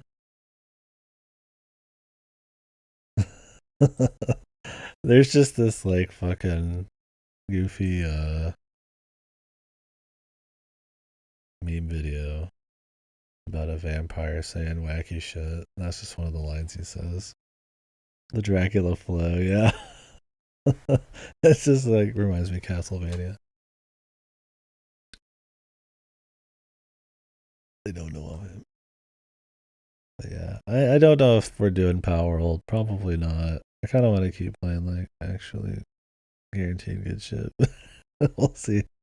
I've got other stuff to do. We got some prep games I need to do. Maybe if I have time, I'll start Dragon's Dogma. I might have Yakuza within 2-3 days. I don't know how long Dragon's Dogma is. Maybe we won't have time. We might slide in. Maybe we'll do another Metroidvania. Maybe we'll do some TMB. Probably not. But we'll see. You know me. I'm not one to focus story. Unless it's not worth inside shit. But we'll figure it out. Anyways, guys. And who knows? I might have work tomorrow. So. Catch you later.